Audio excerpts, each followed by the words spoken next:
back. If you're just joining us, breaking news, you are rich. That's the headline. If you are a Bahamian, you are rich. And the other headline is you've had someone stealing from you since you've been alive.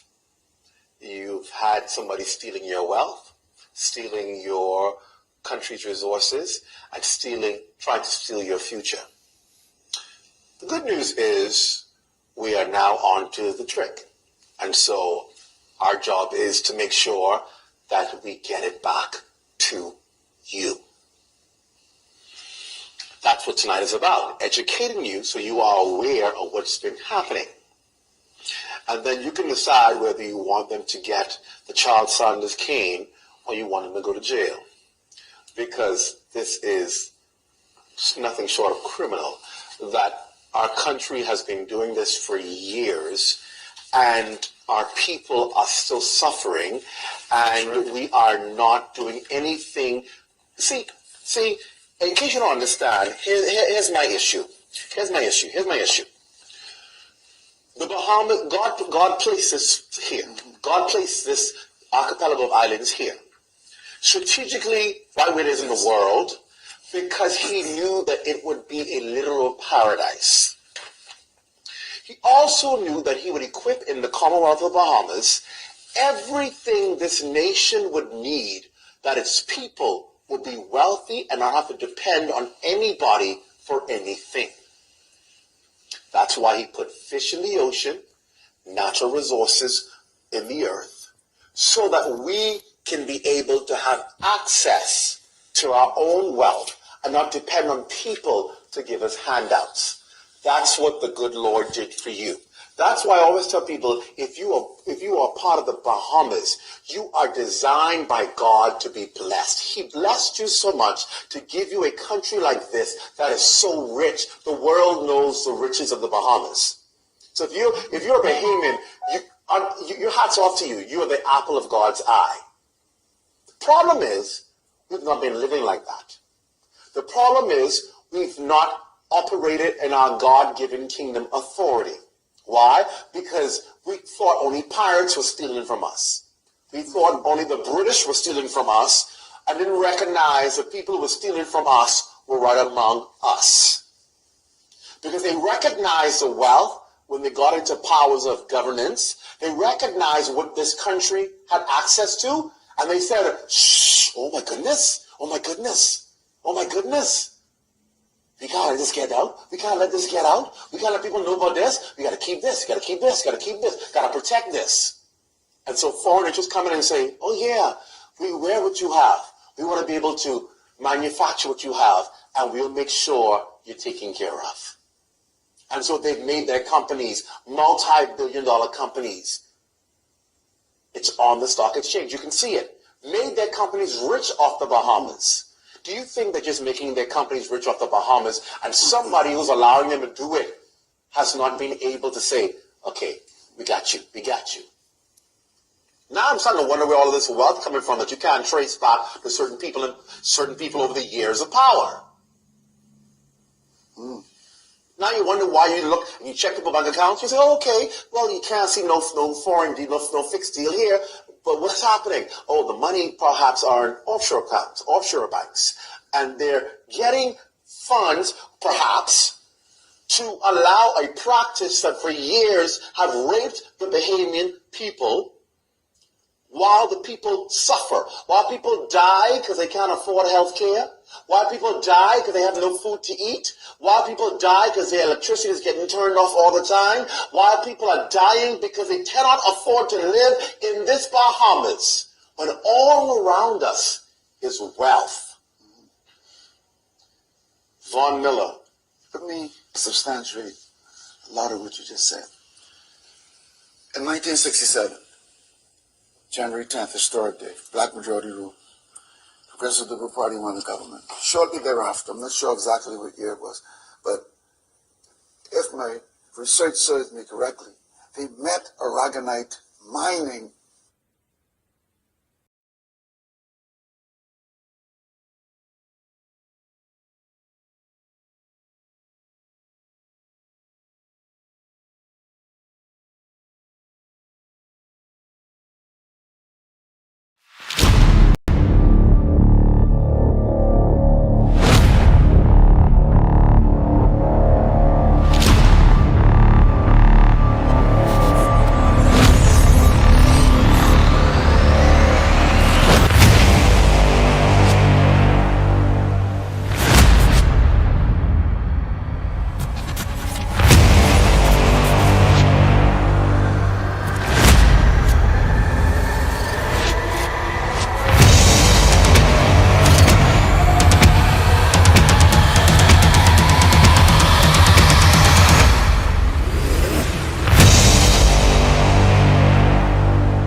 Good afternoon, ladies and gentlemen, and thank you so much for joining us. It's always a pleasure to spend my Sunday evenings with you. Listen, the work continues. We're right back at it. I promised to take a week off, but I couldn't because of some uh, major breaking news that affects the whole Bahamas and the region. And so this is going to be a late night. So we thank you for spending the night with us. We're going to talk about some serious things. We're going to talk about a criminal empire that is now being unraveled. And of course, I'm not in studio. I'm on the road, um, moving, and so this is going to be a special one. All right, and so I'm using the close-up camera, and we're not in studio, so please excuse me for that. We don't have the professional look today. But, ladies and gentlemen, I am broadcasting live to you from somewhere in the Bahamas. And well, not necessarily in the Bahamas. I don't even know why I said. I'm so used to saying that. I'm broadcasting live to you somewhere else so that no one can know my location. To be honest with you, but try to confuse you about that. But ladies and gentlemen, what's important is the content of what I'm about to say. Our country has been running like a drug mafia cartel for many years now. And to be honest with you, it did not just start with this PLP administration. I'm about to show you documents. You know, we always come into documents. So just like I showed you documents when we expose the Sebastian empire, we're going to show you documents to show you where we are. And the reason it's important to show you is not because we're trying to go against this present administration, the past administration, or even Eric Gardiner, is because the international community is seeing us in a certain way. And the problem is we're not seeing ourselves in that way and we don't know what's going on. And they are watching and they are reacting to this in a certain way. And it's going to affect all of us. If we continue to allow our country to be run like a criminal mafia organization, only us is going to suffer. And so, ladies and gentlemen, you're about to see some documents to show that our country is being run like a criminal mafia. And when I say documents, there's some serious documents that we've pulled up. You're going to see these people's signature. You're going to see what's really been going on. And it's shameful. America knows and has everything that I'm about to show you. And something is about to go down. The other shoe is about to drop. And we're going to face some serious ramifications. There's a big cabinet. There's speculation as to why everyone is getting diplomatic immunity. But we're going to discuss all of that because we have a right to discuss that because something fishy is going on in our country. And I'm calling on all right thinking Bahamians who want to get our country together to stand with me on this, to stand for what is right in our country. Is one thing when crime is going on in your country, crime goes on in almost every country. It's a different thing when the government is participating in it. That's the problem. Someone has to have the courage to speak out for this. I did receive death threats today after I posted that I was going to do this. I did receive warnings today to not speak out against these people, that these people are dangerous. I did receive threats from persons that they're going to come after me, they're going to destroy me, where they can't find, they'll dig up. That did happen in the last couple of hours. But at the end of the day, ladies and gentlemen, someone has to say something. And if evil prevails when good men do nothing, and all of us good Bahamians have sat back and watched our country go down into the state it is in, someone has to do something. And at the end of the day, if this affects me in a negative way, if this causes me to be unalived or anything else that could possibly happen, I'm not afraid of it. I just hope that there's a group of young Bahamians who are going to rise up and who's going to have the integrity to fix this, to see that their parents were so caught up on political parties that they didn't care that their country was being destroyed, that they didn't see that it was going to get harder and harder to get visas because of all the skullduggery going on. Well, today I'm going to tell you exactly what happened, how Eric Gardiner was caught, and what has been happening in the country for all this time, and what the ramifications now is going to be. Pray for our leaders. It's going to get very dark in the Bahamas because of this arrest. Stay tuned. Before I get there, I want to first of all thank all of the people of Pinewood who decided to come out and vote for me and support me. It touched me to see that I am not alone, to see that my neighbors and friends believe in me, to see that these people came out and stood up and stood with me. That's all I asked him to do, that I would stand and take the bullets for them. I would stand in the front line for them, and all I needed from them was their ex. And the people of Pinewood showed up. I want to thank you, Pinewood. You showed up. You showed that you were tired of the corruption and you were willing to stand with someone who was standing for you and standing for this country. Many of you, as you came to hug and kiss me and show me your purple fingers, you said you wanted to see me in the House of Assembly so that there could be accountability in this country. Finally, that that people could answer to what's going on and that someone could expose the corruption in this country. I want you to know that I will not let you down. It actually would have been better for them if they had not cheated that election and let me in the House. They have some control in the House, but they don't have any control over the World Wide Web.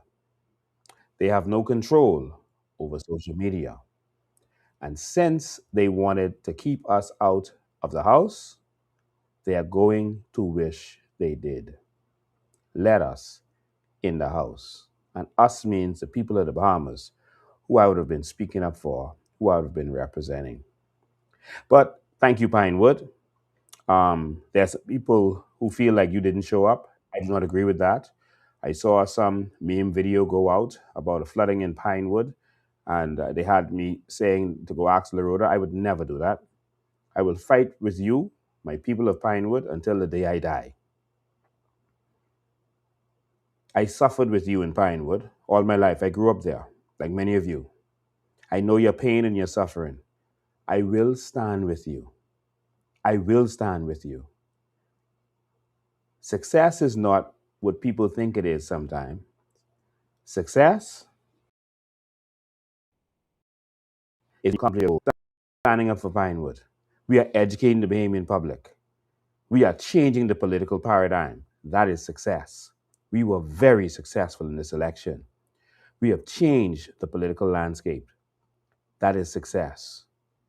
We have forced them to come into Pinewood and pave roads, to do many things because of our presence. That is success. This time, this term, they're going to have to focus on Pinewood because there's a political threat there. They're not concerned with activism, The only thing politicians are concerned with is political threats. And we, Pinewood, because I am you and you are me, we are a political threat. And because of that, they got to keep doing what they're supposed to do. And that's why we told the Bahamian people to vote differently this time. Because once there's a political threat, they can't be lax anymore. They got to do what they're supposed to do. And so in Pinewood, you're going to get what you're supposed to get. Now, they stole that election. We have a lot of evidence of that, and we're going to election court. If there's anyone out there who wants to help us to fund election court isn't cheap, please contact me. Send a WhatsApp, 803-5995, if you are willing to help us fund our election court. We have no problem asking for help with that, but this is something that has to happen. 803-5995 is the number. Contact me and help us to bring justice to this country. And justice for Pinewood. And so, ladies and gentlemen of Pinewood, thank you so much. I am not going to let your vote not be counted. I'm not going to let you be disenfranchised. It will not happen. And so, my people of Pinewood, I'm going to continue to stand up and fight for every single vote that you cast. We're coming for Pinewood. We're coming for Pinewood. Persons voted in two polling divisions. False voters cards were issued out. Persons who transferred were disenfranchised. Ladies and gentlemen, if you, these are people I need to also contact me at 803-5995. Send a WhatsApp. I can't take all the calls. If you transferred before the date of before the register closed, if you transferred from another area into Pinewood, but when you got there, they told you your transfer didn't go through, you were disenfranchised. Please contact me. All of these incidences will help to overturn this election because it shows that the process wasn't done and that people were disenfranchised and it could have affected the election. If you were removed from the register, you went there and you saw that you were not on the register, please send me a note, 803-5995. If you saw any malfeasance, if you know of anyone who had an extra voter's ID or you know of anything that could affect this uh, election challenge, please send me a WhatsApp, 803-5995. If you were disenfranchised in any way, 803-5995. Please, our democracy is at stake. Contact me.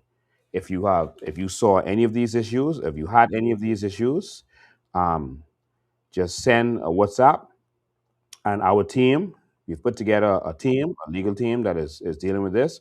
We will contact you. All right. So if you were on the register previously and you were not on it this time, contact me. If you know of a family member who is deceased and they were still on the register, please uh, send a WhatsApp also. All right. So we are going to go after all of this. All right. And so if you were disenfranchised in any way during this last election, please let us know. If you know of someone who voted in the advance poll and also voted in the general election, please contact us. We're compiling all of the evidence right now and we're getting ready for war. We're going after Pinewood. We can't just let them get away with what they did. The whole country saw what they did.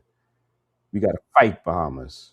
Just like Pillin and those had to fight, we got to fight.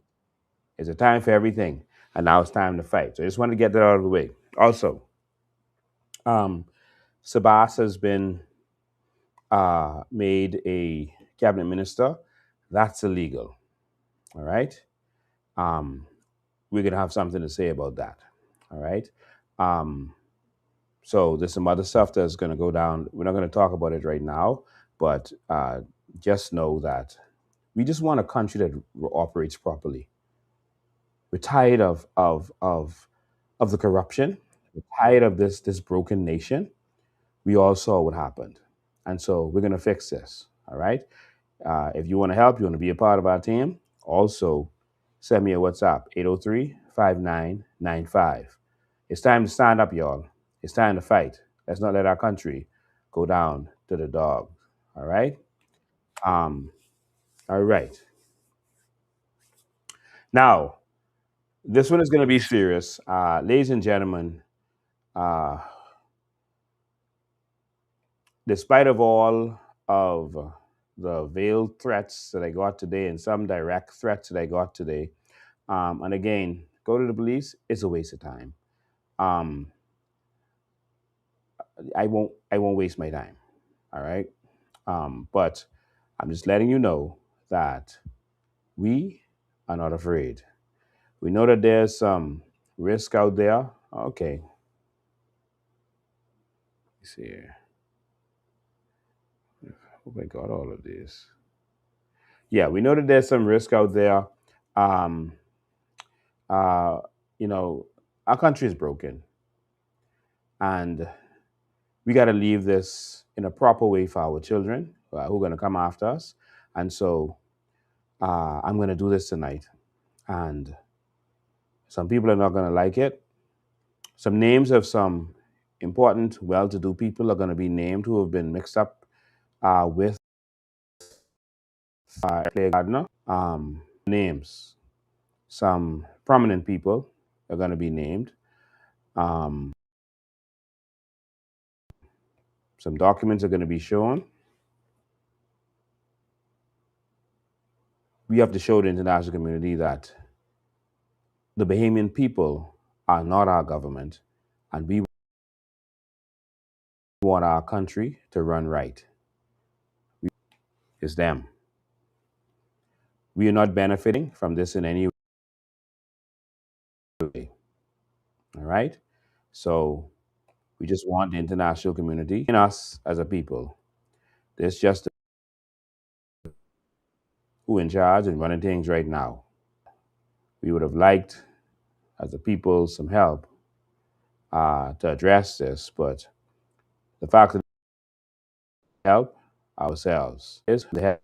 And if we don't have courage to do this, then help is not coming. All right? And so, ladies and gentlemen, all right, files are lined up. Ladies and gentlemen, there is a man called Jonathan Eric.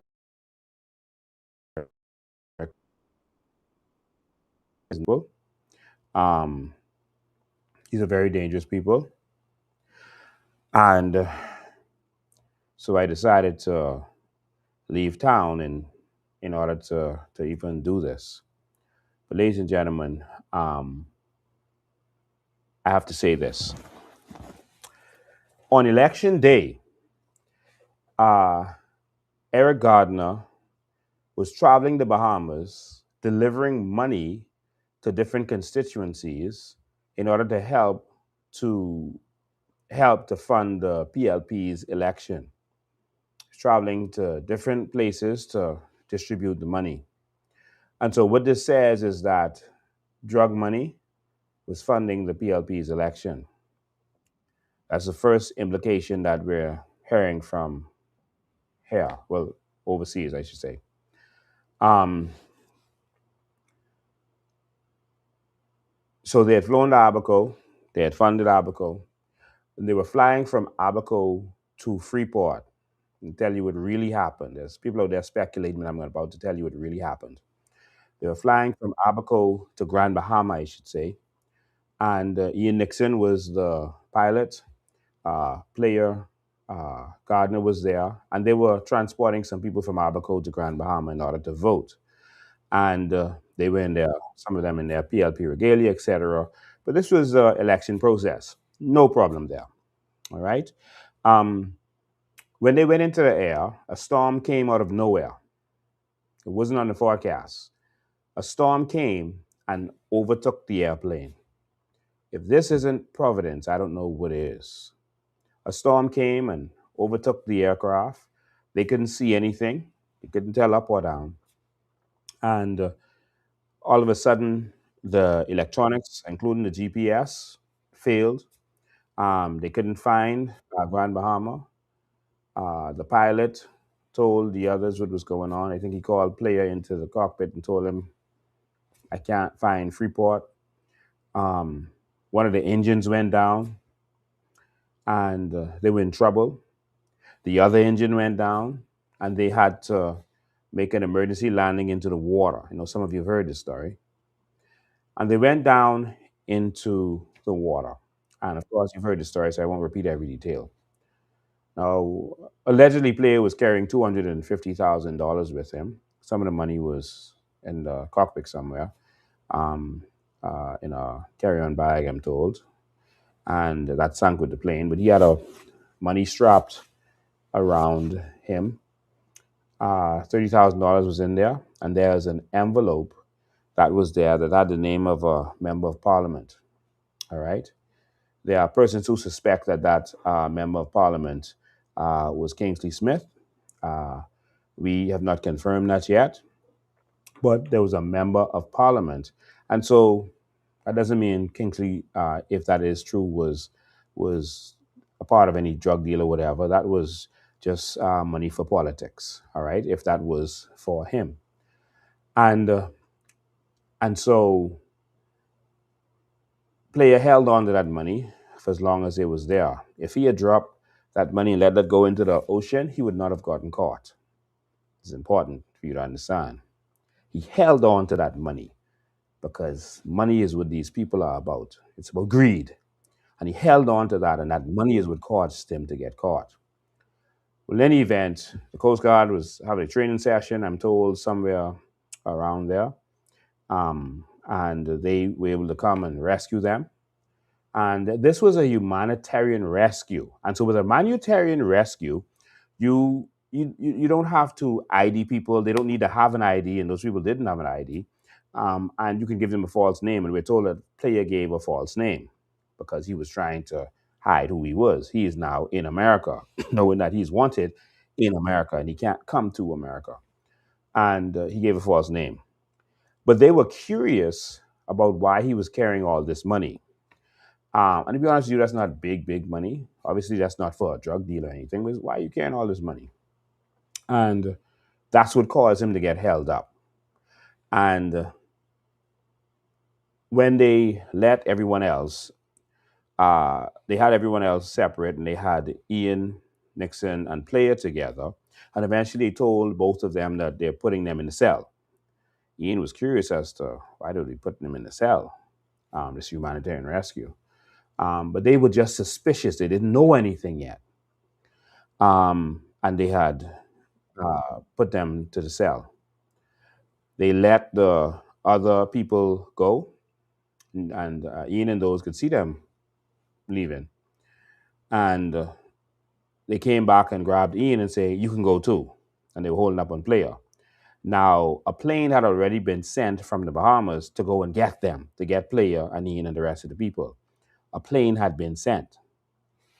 And our embassy was actively trying to get a Player on the plane and get these people on the plane.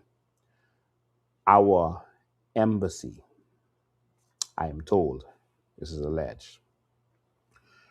And what happened was, whoever sent the plane from the Bahamas, when they heard that they was keeping Player on the inside, they told, and I know the name of the person, but I'm not going to say here, they told them, take that plane off now.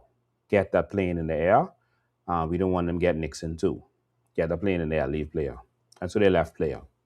All right? And that was from the Bahamas. Um, and again, I know who it is. They almost let him go. But some eagle eyed, sharp patriots in the Bahamas had figured out what was going on. And they realized that, that they were trying to release Player.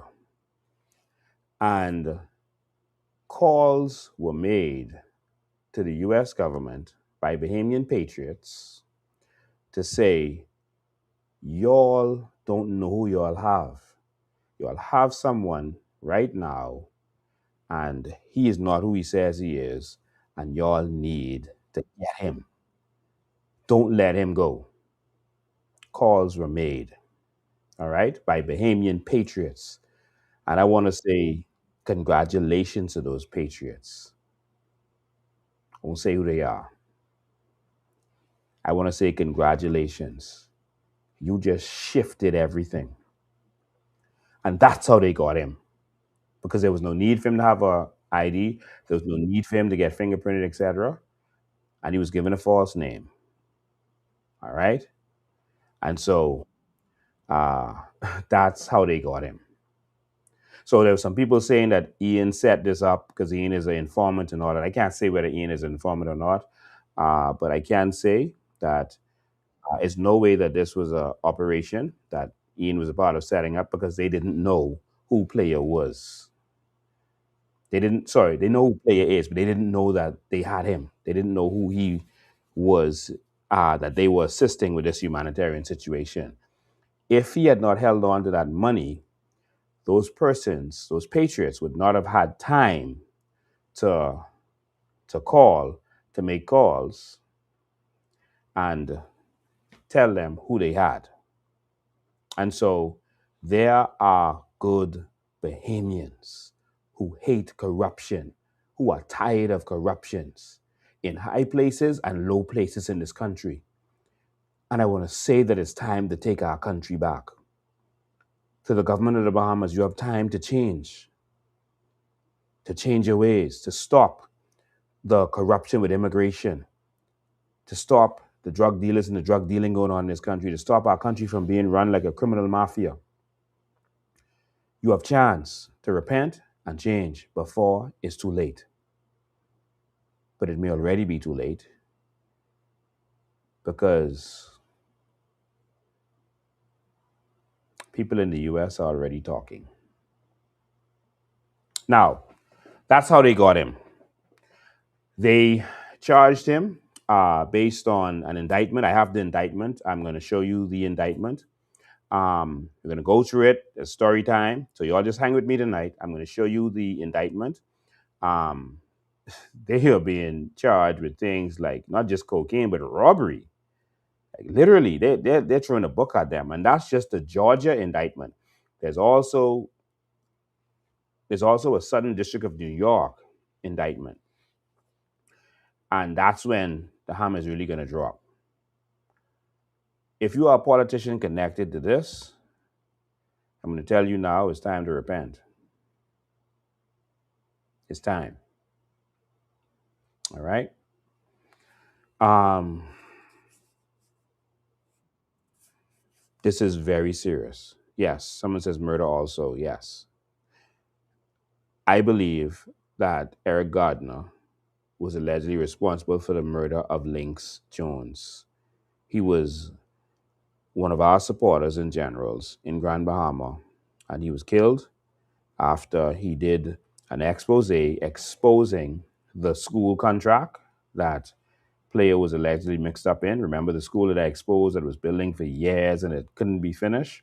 Well, they gave a contract, and Lynx Jones had exposed that they were bringing in people from Nassau, and I think he'd call players' name. They're bringing in people from Nassau when there were people in 8 Mile Rock who could do the work, who had built Grand Bahama, and they should have let them work. And next thing we know, they killed him and staged an accident right by the school, I guess, as a statement. Um, God don't sleep. God don't sleep. And so maybe God put the information in the hands of friends of Lynx to make sure that that man is gone. All right. So, um, all right. So they held him. They're holding him now on the Georgia indictment, but then there's going to be probably more indictments in New York. All right. And so politicians' names have been called, and this is serious for our country. Let me repeat that. Politicians' names have been called, and this is serious for our country. All right. And I just want to let everyone know we are broadcasting live all over the internet. So if you have any issues on Facebook or whatever, okay, we got like 62,000 people on here throughout everything. If you have a problem on, people are on my Facebook, people are on YouTube and LinkedIn and all over the place. And so we're live everywhere. All right. So if you want to watch it on your TV, you can go on your TV and watch it, etc., through YouTube, etc. All right. But this one is going to be serious. So we're going to go and dig through these documents. Now, to give you an idea of who this person is, there was before we go to the documents, there was a a video that was going around with audio recording and sounds like some voice notes from two ladies who were talking. Well, you could only hear the voice of one, which is Antoinette Butler Smith. She's a PLP supporter. She's normally on Facebook, etc. I know her, and she was saying some things about player. She also said some stuff about Jobet.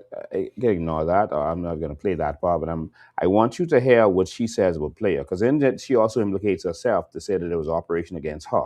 That gives it some kind of credibility because no one's going to talk bad about themselves or implicate themselves while talking. And so I just want you to see how dangerous she is saying that this person is. So if she knows this, she's a PLP supporter with government contracts, very connected to the PLP MPs, etc. If she knows this, um, uh, obviously the other politicians would know this. So then why would they be associating with this criminal on this level that is wanted by America?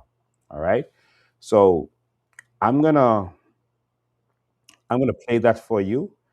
I want to avoid the first part where she was talking something about Joe Bet. So let me just, and if somehow that slip and play, I don't know anything about Joe Bet and anything about who she's dealing with and that kind of stuff. So uh, let me see if I could just get it straight to the part where she starts to talk about player and what's going on there. All right. So just give me a sec. Let me pull this up for you. Give me a sec. Not Joe Bet. Joe Bet don't fuck Chester. Girl, I Okay. First of all, I want to foul language in it, and I want you to excuse us as this is playing. Um, uh, but even in court, they will have to play the foul language. If you're testifying, you'll have to say exactly what was said. So if someone said foul language, you have to say the exact thing. We're not doing this because we want to play this foul language and annoy anyone. Um, but we're doing this because we want you to see where the country is. And as we show you these documents, we're going to show it is going to get serious. All right. All right. So let me see if it passed that part. in Chester who Joe Bet as fuck. Oh, bro. All right. So again, I don't know anything about Joe Bet dealing with anybody. I guess obviously you heard what she said, but of course that's because Joe Bet deals with her husband. All right. That's all I know about. So I'm not mixing up in them crazy talks. All right, but I want you to listen to what she is saying about um, uh, the relationship with Han Player, etc. With meaning Antoinette and Player and his power in this country. I know so much. I stay in my house, in my little hole, but I know everything. Everything. You remember me speaking on the phone with Michelle and I say when I went to Canada, when we went to China in 2016, I said it was all of us. And I said, I called the name and I said the person was able to enter then because the thing wasn't really straight yet. The person she's talking about is Player. All right, Eric Player Gardiner. And then when his daughter graduated, he couldn't go. Oh, that's my brother, okay? Just so you know. Okay? All right. All right. Multi-millionaire who get all the contract to build all the homes for the government. Yeah. Under Joe Bet. Yeah. My brother. Okay? My brother from another mother. He's my fucking bestest brother. Don't mix it up. And he don't fuck around. You won't go missing? Fuck with that one. An alcoholic. He's a full-blown fucking alcoholic. So she's letting you know this is a dangerous fella. You cross him, you end up dead. All right. Again, I told you we suspect that he was responsible for the killing of Lynx Jones. That's just our suspicion. We don't have any proof of that. That he killed Lynx Jones after Lynx had put out that video that went viral talking about the school and what happened there. It also was on TV. It was on actually the news, the mainstream media that played Lynx video. And after that, Lynx was killed. And so that's the basis of the suspicion. And so you can hear her say that he will make you disappear.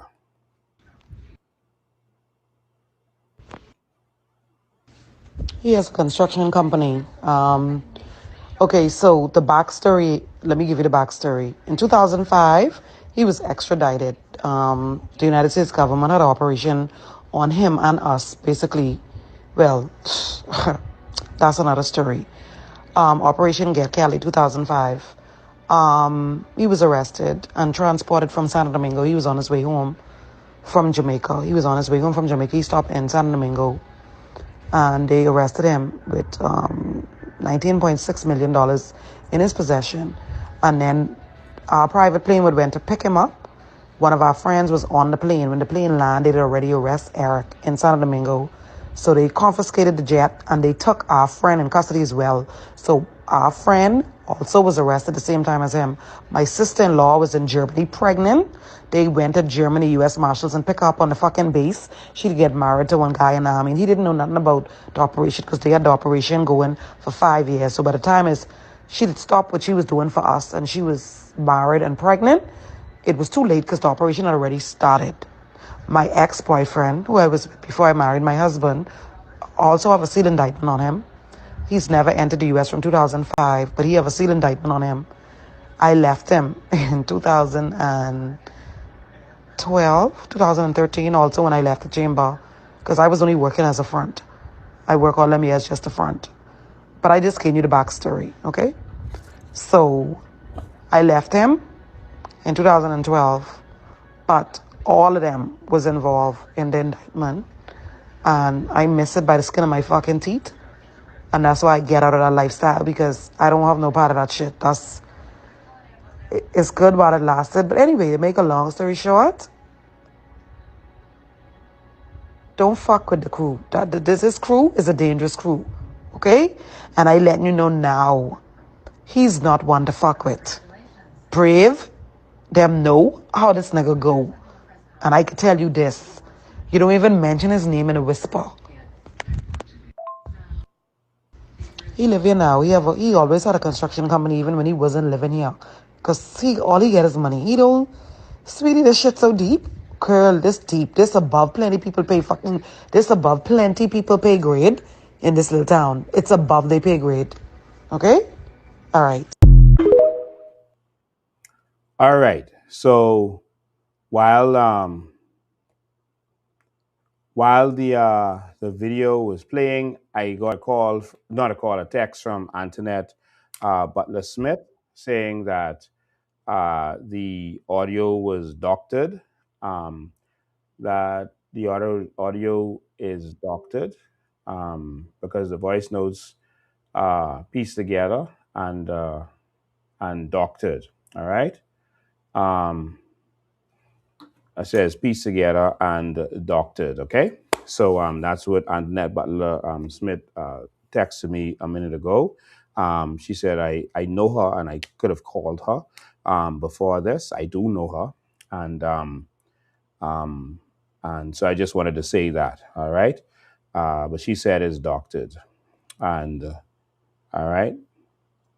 So, ladies and gentlemen, I wanted to put that out there because that's been in the public domain for a very long time, and I haven't heard her correct that in the public domain at all. But she said that, and so now I am letting you know exactly her side of it. She is saying the voice notes are doctored. All right, so you can take it how you want, but she's talking about Eric Player Gardiner. All right, now. Um, Eric Player Gardner is a known drug dealer who, like she says, has government contracts. Like, well, the voice note says has government contract. All right. Um, why would he have government contracts? I'm going to take you on a little journey through some documents. So it's bedtime story time. But first, I want to show you the actual indictment. I want to show you the indictment of what's really going down in Georgia right now. Let me pull this up for you. And then I'm going to show you the connection to the Bahamas government. All right. Um, and so, and Antoinette texts me, but I've seen her send out many false things about me and never called me before she sent them out on behalf of the PLP. Um, and so that's fine. Okay, let me pull this up for you. I'm gonna pull up some documents. Let's pull up the producer. Pull up the what do you call it? The indictment first. Uh, let's see. Yeah, pull up the indictment.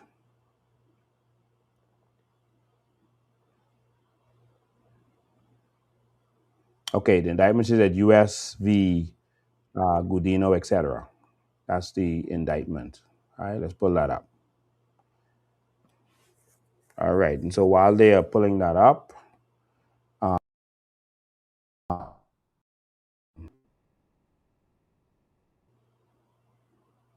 and so they're pulling it up and publishing that overseas. All right, here we go. Hope you're all willing to stay up tonight. So this is U.S. District Court, and it's redacted. This is published now, but it's redacted.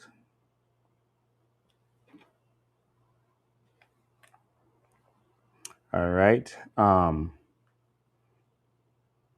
Oh, looking at it.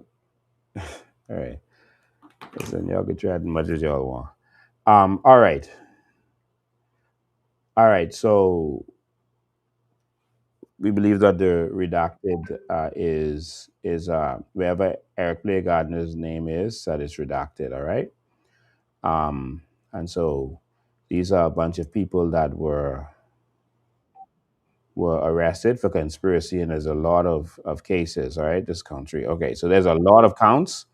I'm gonna fly through this. So count one: conspiracy to possess with intent to distribute controlled substances. Um, and they gave the information is from January 2022 until 2023, July 2023. That's count one. All right. You see the names there, including player.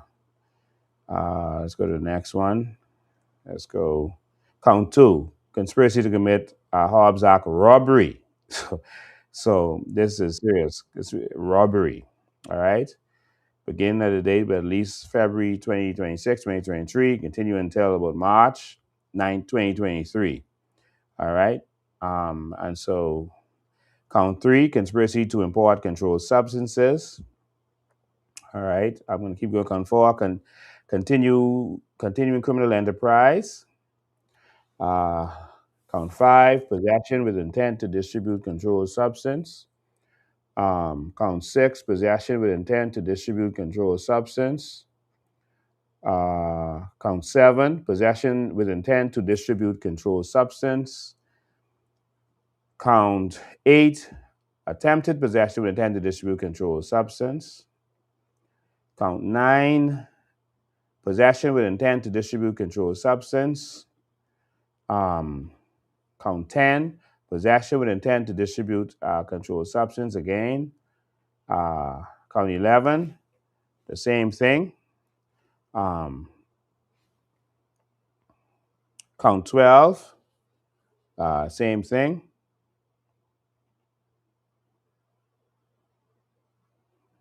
Count 13: same thing. It's a lot of counts. All right. Count 14: possession with intent to distribute controlled substance. So there's a lot of there's a lot of counts of distributing controlled substance. Count 16: same thing. Count 17. It's a lot of counts. Remember, it's just the Georgia part of it. Count 18: felon in possession of firearm. Count 19: possession of firearm by alien unlawfully in the United States. Count 20: possession of intent to distribute controlled substance. Again. Count 21: possession of firearm and furtherance of a drug trafficking crime. Count 22: felon in possession of firearm. Count 23: money laundering conspiracy. Count 24: money laundering transaction concealment. And you remember Eric Play Gardner already had a conviction that included drug trafficking and money laundering. And why that is important is because our government then proceeded to do business transactions, including rentals with this gentleman and PPPs with this gentleman. All right. So count 25: money laundering transactions. Count 26: money laundering conspiracy. Count 27: money laundering transaction concealment. Count 28, money laundering transaction.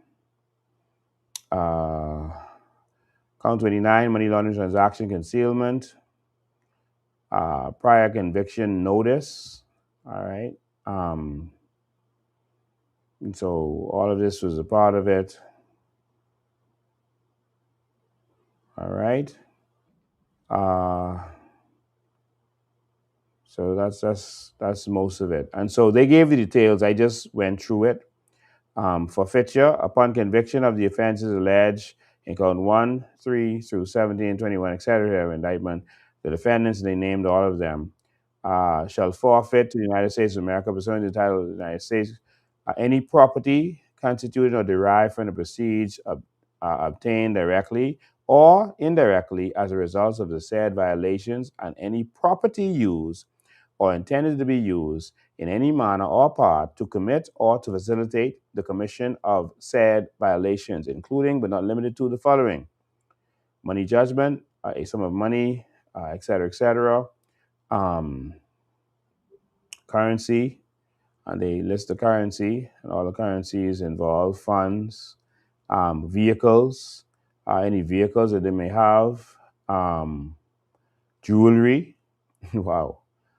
Uh, and they list a bunch of jewelry, Versace design, dog tag pendant, all kind of stuff. Rolex, firearms, and so here's the problem. Uh, and they listed a bunch of stuff here, which includes whatever property. Um, and so if the Bahamas government is tangled up with this, with government buildings, and our government building was used to money launder, what does that mean for our government buildings? This is deeper than you think. All right. I said that to give you a chance to think through this as a Bahamian people. I want you to think through this. All right. What does that mean for us as a people? All right. Um, this is serious. This is serious. And so that's the indictment. I just breezed through it. Um, um, but I'm going to say, I want you to think.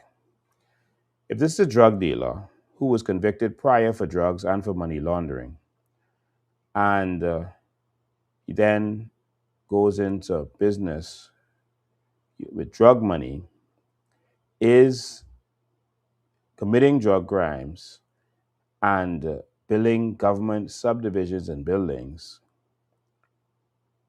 using drug money to fund it.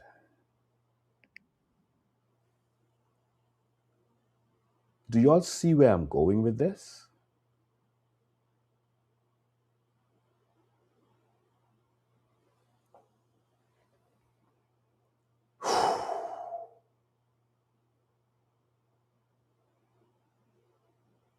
This is the 1980s over again, except the government wasn't participating in it. The government was taking money under the table to let them do what they want to do. But now it appears the government is participating, and it's not just this administration. This ain't an attack on Brave alone. I can show you some things right now. All right. Um, and so the international community sees that our government was involved with money laundering with a drug dealer, a known drug dealer. How does a drug dealer get a PPP? How does the government rent from drug dealer? How does that happen? How is it that America knew he was drug dealing, but we didn't know that here? How? How? Mm. All right. So let's look at some more documents. Let's look at some more documents. Let's see what we got here. I want to show you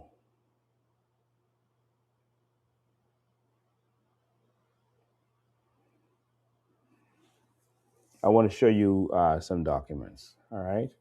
Well, first of all, as soon as this government got in, they gave Crown land to this gentleman. I did a whole live on that before. I even got a threat after doing that live. But uh, this person was given our Crown land. All right. Try and look for that to pull that up. All right. I'll keep looking for that. All right. So where's the rest? Okay, here it is. He was given Crown land. Here it is. Let me pull it up. So the first person to get that I know about to get Crown land under this administration, this was 2022. They just won in 20, and they gave top-notch builders Crown land. All right, that's the company that the gentleman owns. All right, he got Crown land, and here's the documents to show that he got Crown land. All right, from our government. And so, see, Crown grant. And so he got the Crown grant, and this is the map of where it is, and it's right by Frank Watson Drive in that area somewhere. All right, just showing you the whole document. You can come back and see it, and it's 10 acres. All right, 10 acres of Crown land. 10 acres of Crown land is what the gentleman got. All right, and you see who signed on to this? The Honorable Philip Edward Davis. Do you see it?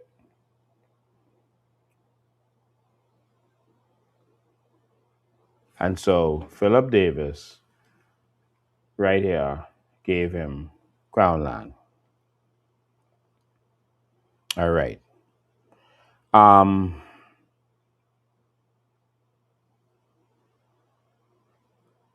Guess it's progress.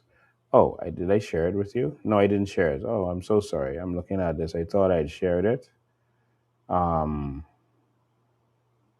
sorry. I thought I'd shared the screen. Hold on one sec, because I want you to see it. Photo. Okay, give me one sec. Yeah.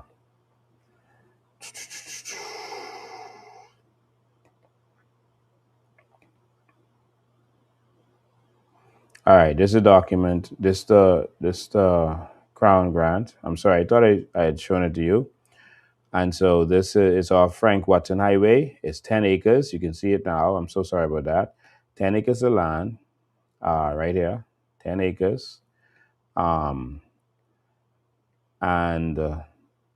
it's signed by the Honorable Philip Edward Davis. All right. And so that's on February 2022. 15th of February 2022. And so the drug dealer got Crown land sometime after the election. All right.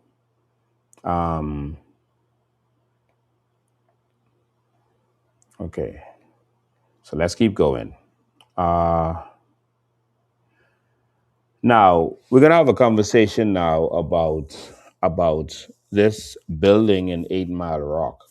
You remember that when I went to run in 8 Mile Rock in a by-election, that I exposed this building that was building for years. Right? It was over 10 years, maybe even up to 15 years. That this building was building, but it could never finish. And it's like someone was benefiting, and that was the problem. And once the PPP is signed with these kinds of buildings, remember I showed you that with the Sabas expose, the government starts paying rent right away. All right. And so we were concerned as to whether the government was paying rent while the building wasn't finished.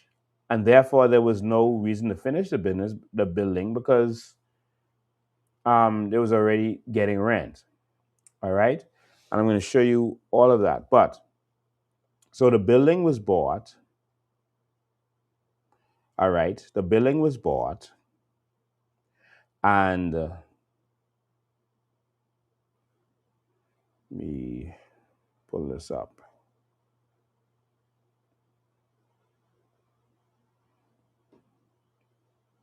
All right, the building was bought, and you're going to see some strange stuff in a second here. Top notch. Okay, the building was bought, right? And the building was then sold. Well, sorry, the building wasn't bought. The property was bought, and then the property was sold uh, from Top Notch to another company called PPP. Bringing up PPP when we were talking about government buildings, all right? And so that's what that was about. And so the building that was built um, was the property was turned over to PPP, and I want you to see who was the beneficial owner of PPP. All right, so it went from Top Notch to PPP. Um, let me show you who is PPP. All right, now they did an affidavit of beneficial ownership. That's what I'm about to show you. Make sure this is it. Okay, here we go. All right, Mizik and Bo. Affidavit of beneficial ownership. The affidavit is from Samson Heald, Hayden Rock. All right. Now, affidavit of beneficial ownership of PPP Investments and Construction Company Limited. All right. And so it's showing you who's the beneficial owner so that the deal could go through properly. I know it's sideways, but there's someone representing PPP who swore, "I'm the president and a director of PPP Investment and Construction Company, a company incorporated in the laws of the Bahamas, the Sand Commonwealth." And basically, he's saying that at the date of the conveyance dated the 12th day of November, AD 2016, made between Top Notch Limited, Top Notch, of the one part, and the said PPP Investments Construction Limited of the other part, and about to be lodged for the record in the registry, City of Nassau, etc. I was I'm a Bahamian citizen, etc. Okay, let me go to the next one. Number 3, that the said Top Notch Builders Limited is the sole beneficial owner of the issued shares in the said PPP Investments and Construction Company Limited, and does not now hold and has never held such shares as trustee or nominee for a foreign person, et cetera, et cetera. All right? And so what they're saying is that Top Notch owns PPP Investment. So the conveyance was selling the property to themselves. See how these switcheroo stuff goes on? But the affidavit is where you could really see exactly what is going on. And you can see the documents, and it's the passport of the gentleman who made the affidavit. So this is proof that the government gave a PPP and a lease to. Now PPP is a strategy government uses, public-private partnership. But he actually named his company PPP. So that's two separate things, just so you understand. All right. So they gave the PPP to PPP Investment and Construction Company Limited. All right. But Top Notch owns PPP. And then the government carried on business with PPP Investments. So because everyone knows that Top Notch is owned by a player, what you do is you turn it over to another company that they might own, and you start doing business with that other company. And that's basically what they do. All right. So just wanted you to see that part. Let's keep going. More stuff here to go through. So I just wanted you to see that. All right. And so they sold it to themselves, And if you look at the documents, I'm trying to speed through it. They sold to themselves, and of course, they then went into business with the government. All right, I'm going to show you. Let me show you a fact sheet. Well, not a fact sheet with the government. So now, after they made the deal with the government, remember what Sebastian them did? They then got a loan, a $10 million mortgage on this transaction, this building or whatever. And the loan was a loan that was taken out in Jamaica. Eric Clay Gardiner is bigger in Jamaica than he is in the Bahamas. He's a big shot in Jamaica. And so a loan was done for this building in Jamaica. And you'll also remember that allegedly a loan was done in Jamaica for the Renaissance, Carmichael Village, where they're building those houses. Michael Pindard keeps alleging that there was a $20 million loan that was done to build those houses. All right. And that loan was from Jamaica as well. And guess what? It's alleged that these same people were involved in building those houses. But I'm going to show you the loan all the way from Jamaica. All right. And here it is, a $10 million loan to PPP Investment and Construction Company, remember, right? And all right, land details, Grand Bahama, 8 Mile Rock. This is where the property is, okay? And that was a loan for this situation. So they get the government to pay them rent, which pays for everything and pays all this back. So it's kind of like free money, and it's a way to get money or legal money, drug money into the system, okay, into the regular banking system. Why is our government entangling itself with these kinds of transactions? All right. Now, the important part of this is what I want you to see. This transaction went through in 2019. That was not Philip Brave Davis. That was the F&M. And so the F&M, knowing who this fella is, you cannot not know, because who did the due diligence? Allowed this, because the government got to authorize this, and let this just go through. Now you could say, the deal had started under the PLP and they had no, they did not. Because if they have done their proper investigation, they could have said, hey, stop, cancel, and review. But guess what? Togi and Bobo was cool with the PLP. Togi and Bobo was cool with Minutes and the F&M and Pintard. Togi and Bobo have nothing to do with this, what we're talking about, but I'm just showing you an example of how all of them work together. So this ain't just the PLP. Ministem knew about this and allowed this. And Ministem allowed that building to go through their whole term and not be completed and not be opened. And the only reason pressure was put to open that building, because rent would have probably already been being paid, was because of the by-election and me going there and exposing what was going on. But they couldn't get a loan from the banks there in the Bahamas. So they went to get a loan all the way from Jamaica. And so, sorry, phone battery dying. All right, so the documents. Got some more documents here for y'all. Just give me one sec. And so, again, our government is being seen to be tangled up in this. And I'm going to show you, because I had shown you before the rent on this situation. All right, I'd shown you the rent situations. I'd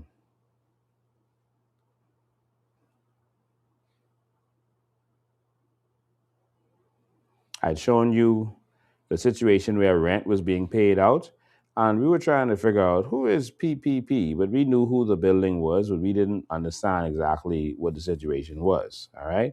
Um,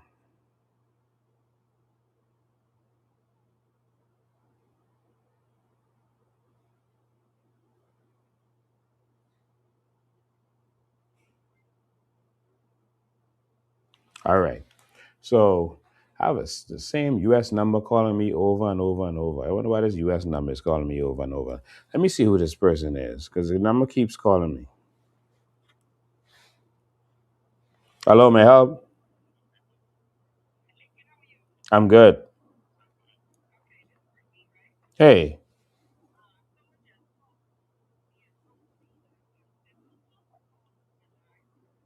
text, text. Yeah, hold on 1 second. Let me put you because they can't hear you. You want them to be able to hear you, right? All right, hold on. Okay, I just put you on speaker. Go ahead. Okay. Okay, yeah. So Antoinette texted you and told you that the voice note that you apparently played was fake. Correct? Yes. Who's this? Who's talking? This Brittany Harris. Okay. Yeah, she Okay. did say that. Okay, so let me tell you what I'm gonna do for you because I was the person she was talking to. I am going to provide you the entire chat, and I'm not gonna screen record it because then she might say that it is AI. So I'm gonna use one phone and record the whole chat, and I'm going to show you all her number. I'm going to press on it to show you all that it is real. The whole WhatsApp conversation, it is 100% real, and because I was the person she was talking to, and everything you heard on those voice notes, that's multiple voice notes that was being played, but everything was the same day, the same night, sorry, around the same time, and she said every word. Now, what Antoinette is going to have to do, Antoinette Butler, who is selling the perfume out of the house, what she is going to have to do is come back to the public and say she lied on them. But she's not going to say that those voice notes are fake. Mm. Okay? Okay. So whenever you go live again, I was driving. That's why I was trying to call you for a minute. I was driving, but I stationed now. Whenever you go live again, you will have I will send you the entire video. I'm going to talk in it. I'm going to say the date and everything so people know that it's real. Don't say something and then turn around and try to make it seem like people lying on you. You said those things. She said that player Gardner, that Eric Gardner, aka Player, is like her brother, about how she was almost caught in the indictment some years ago. She talked about their relationship. Whatever you all hear in the voice note is 100% true. Wow. So Antoinette, you're gonna have to come back to the public and tell them that you lied on Player, or you lied on Jobet, or you lied on all of them. But you don't say those voice notes are fake because they're not. Okay. Okay? Perfect. All right. Wow. All right. So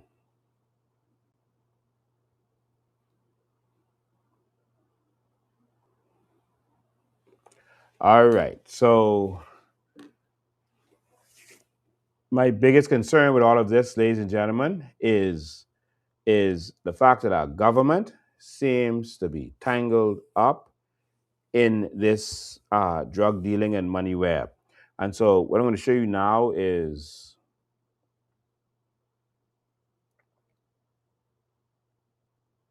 this it? All right. What I'm going to show you now is the all right. I want you to look at these numbers and see how much money is being paid in this rental deal, this PPP lease deal. Of course, I know I'm taking my time with this and slow, but I want you to see this because our country is at stake. This is a serious situation, and we can't just brush over this like we did with the FTX situation, etc. Because the international community is taking it serious, and we can brush over it if we want to. But okay, here we go. This here is what's being paid out. All right, so we did a little infographic with it. every quarter, he is getting $1.1 million rent plus VAT. All right. Then he's getting another 140,000 for CAM fees, etc. All right. So every quarter, player is able to get directly into his bank account uh, to help buy more drugs or do whatever he needs to do. He's able to get $1.298 million per quarter, and that's $5.193 million per year that they're able to launder into the bank. Because that's what the government is paying them, so no bank is going to be able to question the legitimacy of that. And so the problem is we can ignore it here in the Bahamas, but the US government is not ignoring this. They can see this. All right? They can see this. And only us is ignoring this. And so how is that going to affect us moving forward? So this is what is being paid to Eric, Player Gardiner, for this one building. This ain't nothing to do with the Renaissance and the building of those houses and anything else that's going on. All right? This is just what is being paid for this one building. This is serious. This is serious. Okay, hang on, there's more. And so that's what's being paid for this one building. And so Top Notch, PPP, etc., has some persons who are connected to them. All right. And I want you to see persons who are connected to them through directorships and all that. And there was a recent court case where Leno didn't do anything wrong. Leno is a financial company that was to get financing and funding, etc., for this project. And Leno was suing for what they were supposed to get. And this court case blew up recently, just before the election. And because of this, you could see some persons who were involved. And I want you to see that now. Now watch this. All right. The principal persons identified. All right. Having to do with the default matter. All right. With Mile Rock Complex. These are principal people. Just being identified doesn't mean the person did something wrong, but these are principal people. All right. My phone is freezing. All right. Let me see if this is a yes. All right. So these are some people. Samson R. Heald, they put him as a principal related to lead contractor and PPP Investments and Construction Company Limited. Identified in the project materials as the president director of PPP. He swore the affidavit, the beneficial ownership connected to 8 Mile Rock and the land transfer, and is identified in reporting as the principal lead contractor connected to the project. Mark Robinson is a financial consultant with the PPP project structure, identified in reporting as a financial consultant involved with PPP investments, etc., and the financing project structure for the 8 Mile Rock Administrative Complex. Winston Rule, he was a part of Chamber of Commerce. He's the director listed in the offering documents. Former Bahamas Chamber of Commerce president, reported as having been listed as a director in the offering documents connected to the 8 Mile Rock project financing. Alicia S. Bowe, attorney for PPP, and not just an attorney, because she wouldn't be here on this list if she's just an attorney, but also is reported as a director, all right, in this thing. And so attorney representing PPP Investments and Construction Limited in the Leno litigation. Reporting also states that she later emerged as a director of PPP. All right.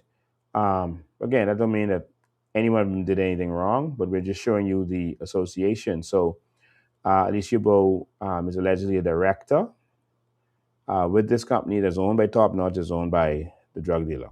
Winston Roll also, etc. All right. So these are key persons in all of this.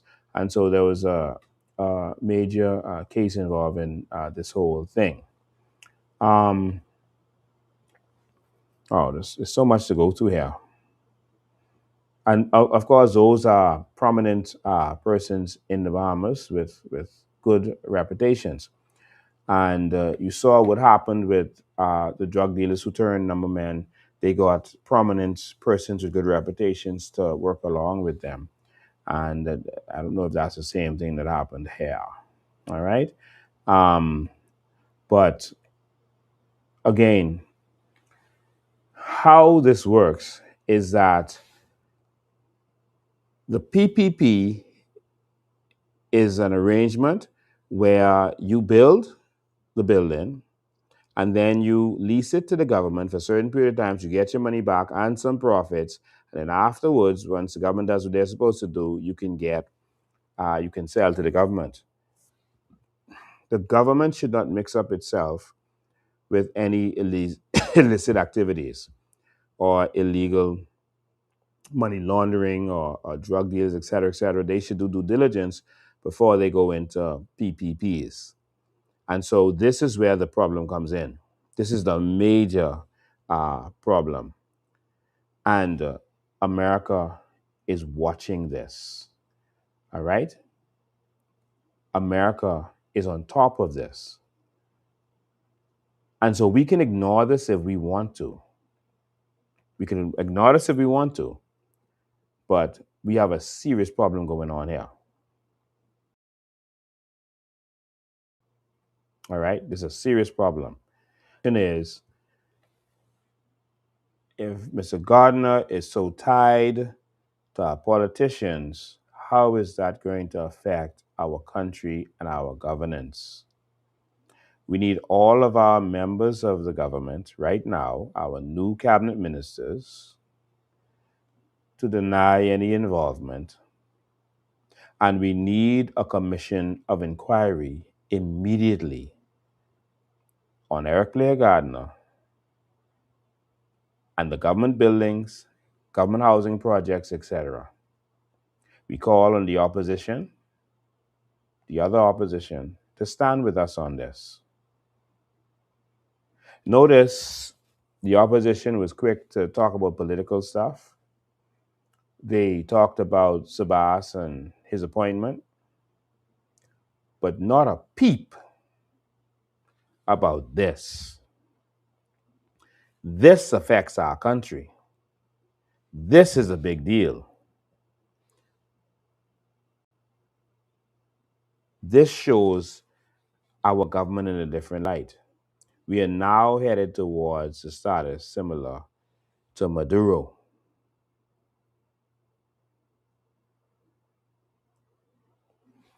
There has been testimonies in the U.S. about senior police officers.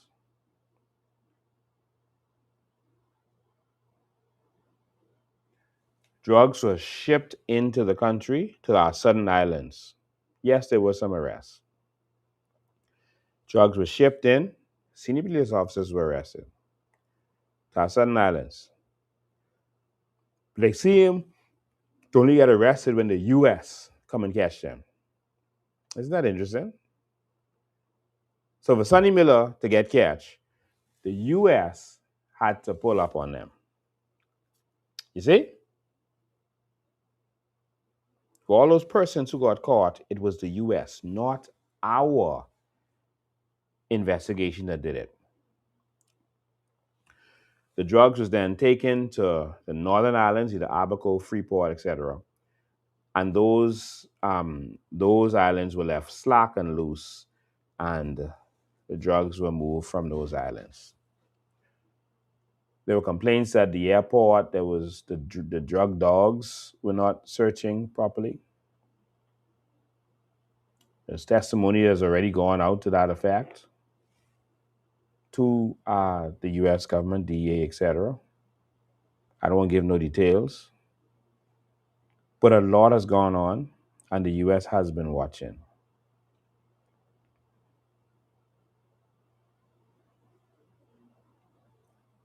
Our country is at a serious crossroad. The question is, are we serious about this? So while I identify and pull up more documents, I'm actually gonna open the phone lines.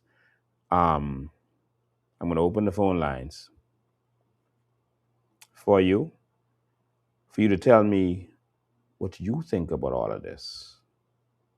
How does this make you feel? Else doing this?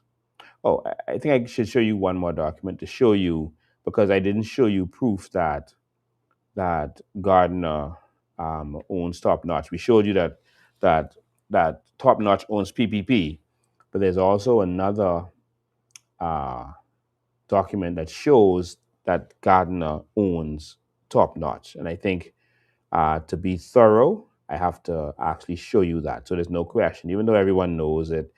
We're showing you the proof and the evidence here. So why not? Okay, the calls already started coming in. 803-5995 is the number for you to call in. 803-5995. Let me make sure that this can be heard. All right, 803-5995 is the number. So while we're doing that, I'm going to pull up. Okay, computer going berserk. Computer going berserk. Come on, computer. All right. Hold the line 1 second. I just want to show this one document.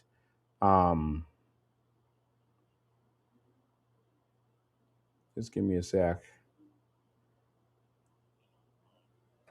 Just hold on 1 sec, caller. Let me just show them this document quickly so that you can see. What is this? No, cancel. All right, hold on 1 sec.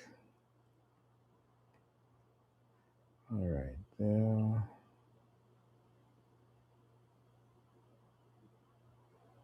All right, let me pull it up again. There, okay. Give me 1 sec. Let me just pull this document up for them. I want them to see this document. Oh.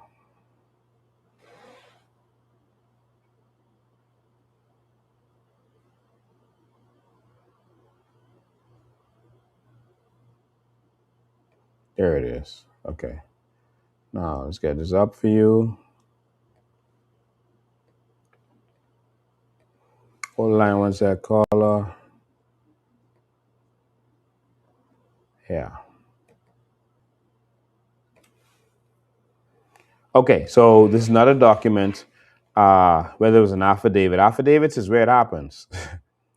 It says, I, Jonathan Gardiner, of the Southern District of the Island of Providence, one of the islands of the Commonwealth of the Bahamas, that I am the president and director of Top Notch Builders Limited, a company incorporated under the laws of the Commonwealth of the Bahamas.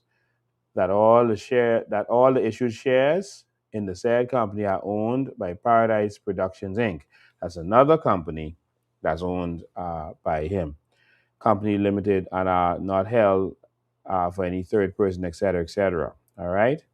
All right. So, and so this is Jonathan Gardiner and his sworn affidavit again. All right.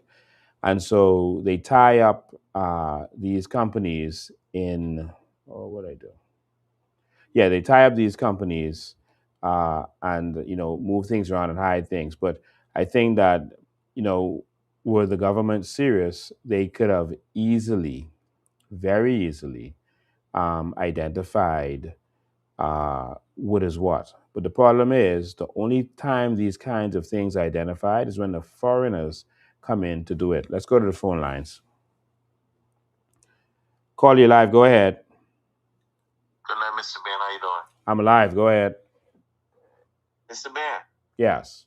I really do not follow him up anymore, right? But the gentleman by the name of Sylvanus Mateus, who says he's the voice of the Bahamas, but there's only one voice of the Bahamas. That's Mr. Ben. He talk a lot about what you're talking about now. Awesome. He's been talking about this for years now with these guys. Mm-hmm. You hear me? Yes. That young man was on Facebook talking about exactly what you're talking about now. Right. You understand where I come from? Mr. Ben, you know what I know? You know what I see? What happened to us? And all Bahamians under the sound of my voice, you all better get yourself together. This country, the majority, not the minority, the majority of persons in this country love corruption and don't want to see change. Mr. Ben, we gonna have to suffer first. You hear what I say? We gonna have to suffer first in order to get our act together. It will come. It coming. We gonna have to suffer because maybe like corruption and everything is money and greed. The spirit of money and greed is over this country, yeah? And something has to happen to this country. I'm so sorry to say it. This is my country and I'm here. But something have to start to happen in this country for us to suffer. We have never suffered, you know. So we have to suffer to learn and to see the things that you were talking about is true. And after we suffer, then we know good from bad and we separate ourselves from corruption. We have to suffer, Mr. Ben. Yeah. We have to suffer. Have you noticed how crime went down? How murders went down in this country? Yeah. You know why murders went down in this country? And paint a picture, you're doing a good job. They can already take out the people who was responsible for a lot of murders in this country. Yeah. They took these people out. So murder dropped. Keep up the good work, Mr. President. God is the greater. All right. Awesome. All right. Okay, we missed that call. I got more stuff to show you all. I just want you all to see this timeline so you all could understand this clearly. Call you live. Go ahead. Go ahead, caller. Hello? Yes, caller. Go ahead.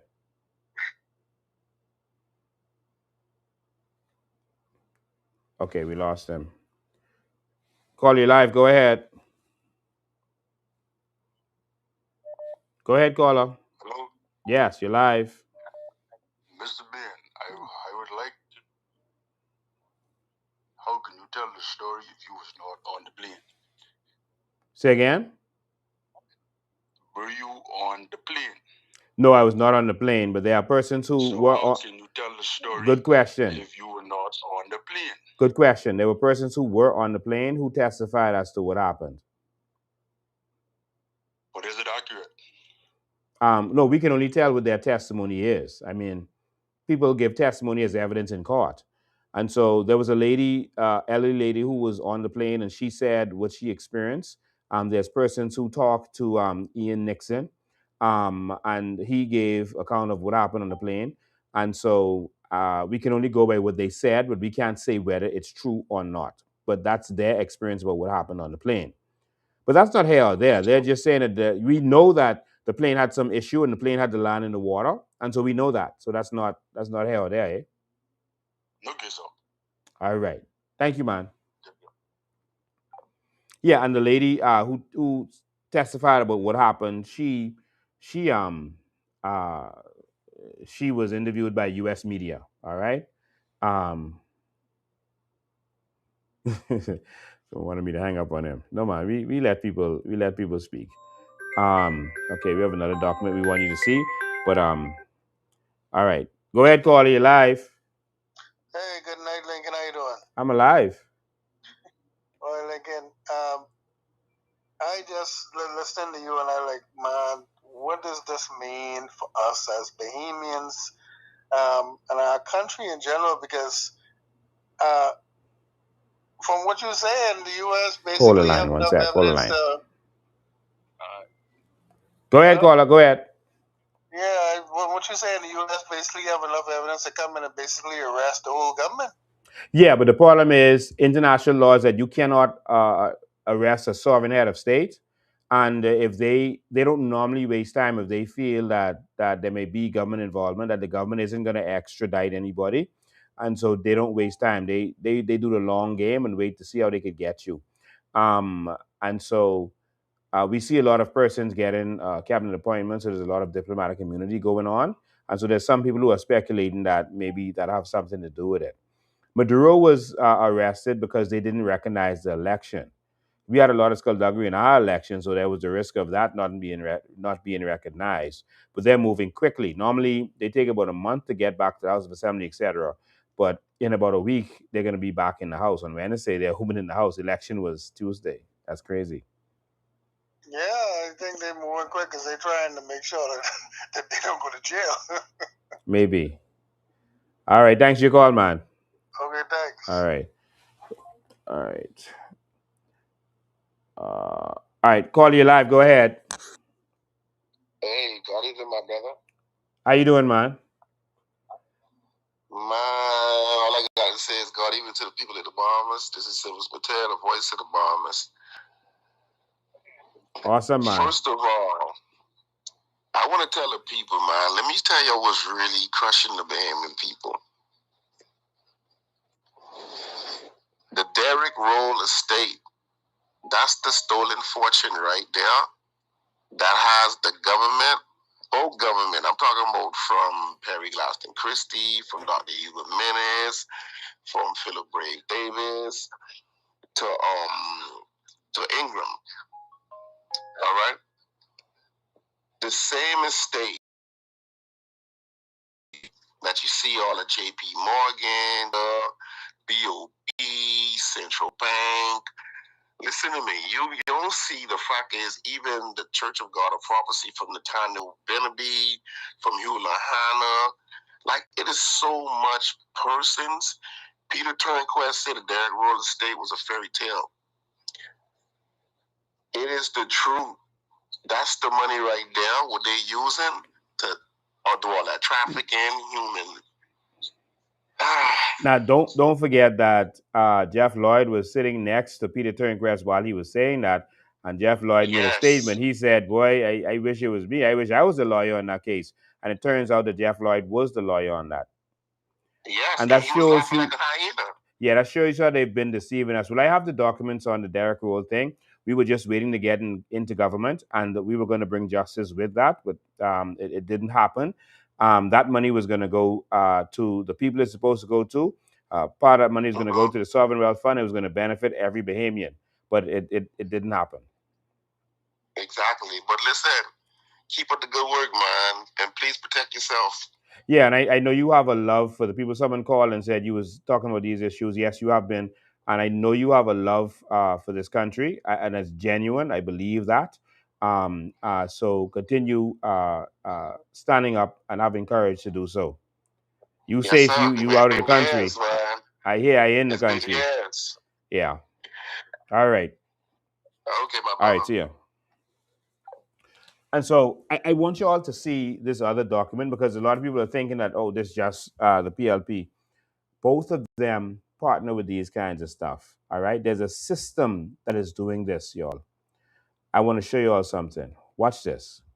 That PPP with Eric Gardiner, that didn't come under the PLP, not the PPP. Hold the line, caller. We'll get right to you. Hold the line.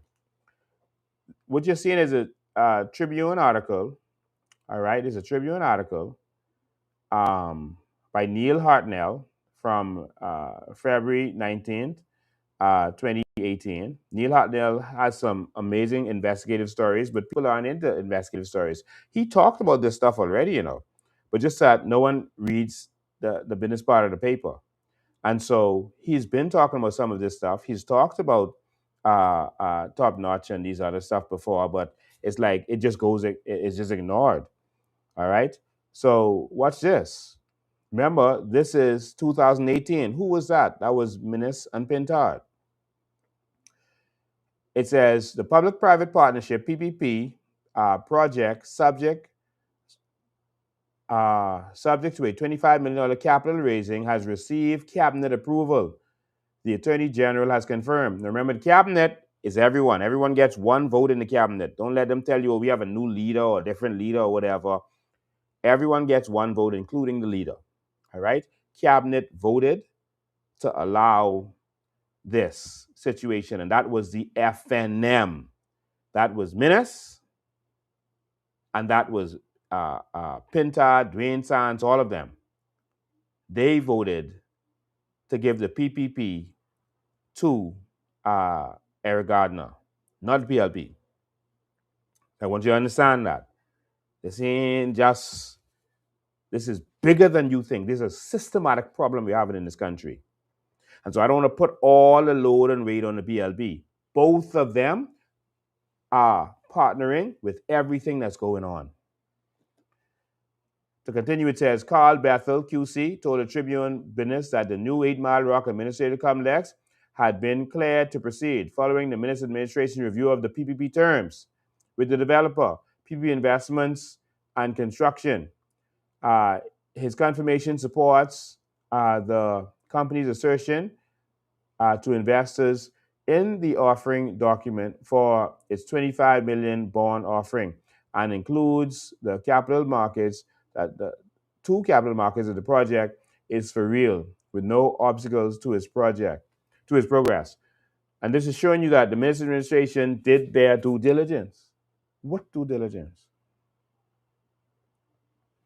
PB Investments Construction had told potential investors the contract was reviewed by the current government and approved for completion given the professionals involved, the legal soundness of the contract protecting all entities, and the value the compound will bring to servicing the citizens of 8 Mile Rock.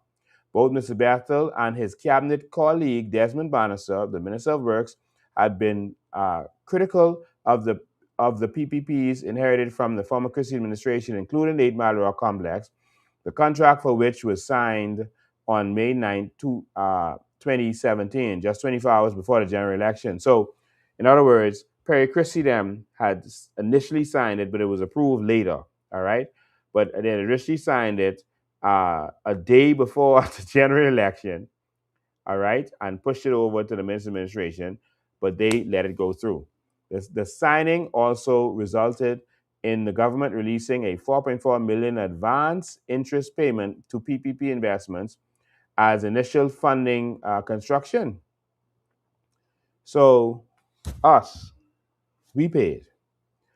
A transaction that Bannister criticized as inconceivable, but they did it.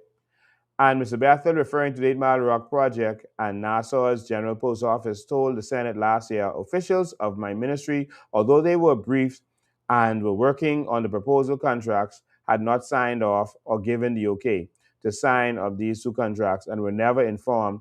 Officials of the ministry had gone ahead and signed one on May 9th, a day before a general election. The Attorney General's comments to Tribunes, though, remove lingering doubts over whether the 8 Mile Rock project has been given the go-ahead. Alicia Bowe, an attorney and director of PPP Investments, so she's a director of PPP Investments and Construction, last week told Tribune Business that the political controversy surrounding the project had been unfortunate, given that the contract signing's timing was out of the company's hands. She said there was no reason not to sign the agreement and suggested, of course, she's their lawyer, so she could speak for them. Let's go to phone lines. Call you live. Go ahead. Hello, Mr. Lincoln Ben. How you doing? I'm live. Yeah, thank God for that.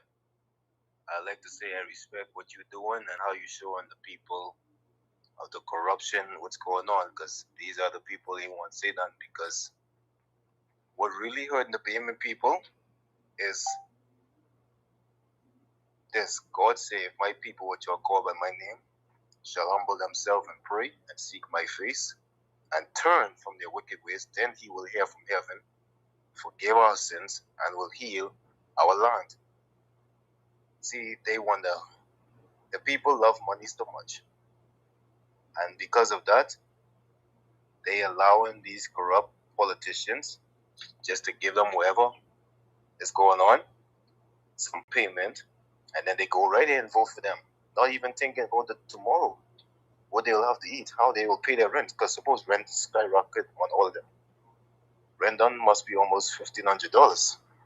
Mm-hmm. And when the righteous are in authority, the people will rejoice. But when the wicked bear rule, the people are mourning. Not long they will soon start to mourn. They'll be saying, only if I did, but it'll be too late. They have to wait 4.9 more years, if that's the case, to realize what is going on. Because the saying goes, when you cannot hear, you will feel. And these people been warning, and God been showing them people long enough that what they are doing, they're making wrong decisions for the country. And we supposed to be a Christian nation. How we could be a Christian nation? Yeah. We allowing corruption people be our heads. Yeah. That's a serious problem. Yeah, man. Yes, sir. So thank you for your call. Yes, sir. All right. Okay. Here we go.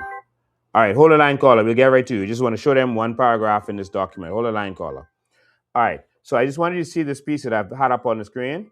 She suggested the 8 Mile Rock complex, this is the lawyer talking now, and this the Tribune still, was the only PPP among 6 to 7 such arrangements inherited from its predecessor, which the government has allowed to proceed after recognizing that the contracts build in protections for all parties involved.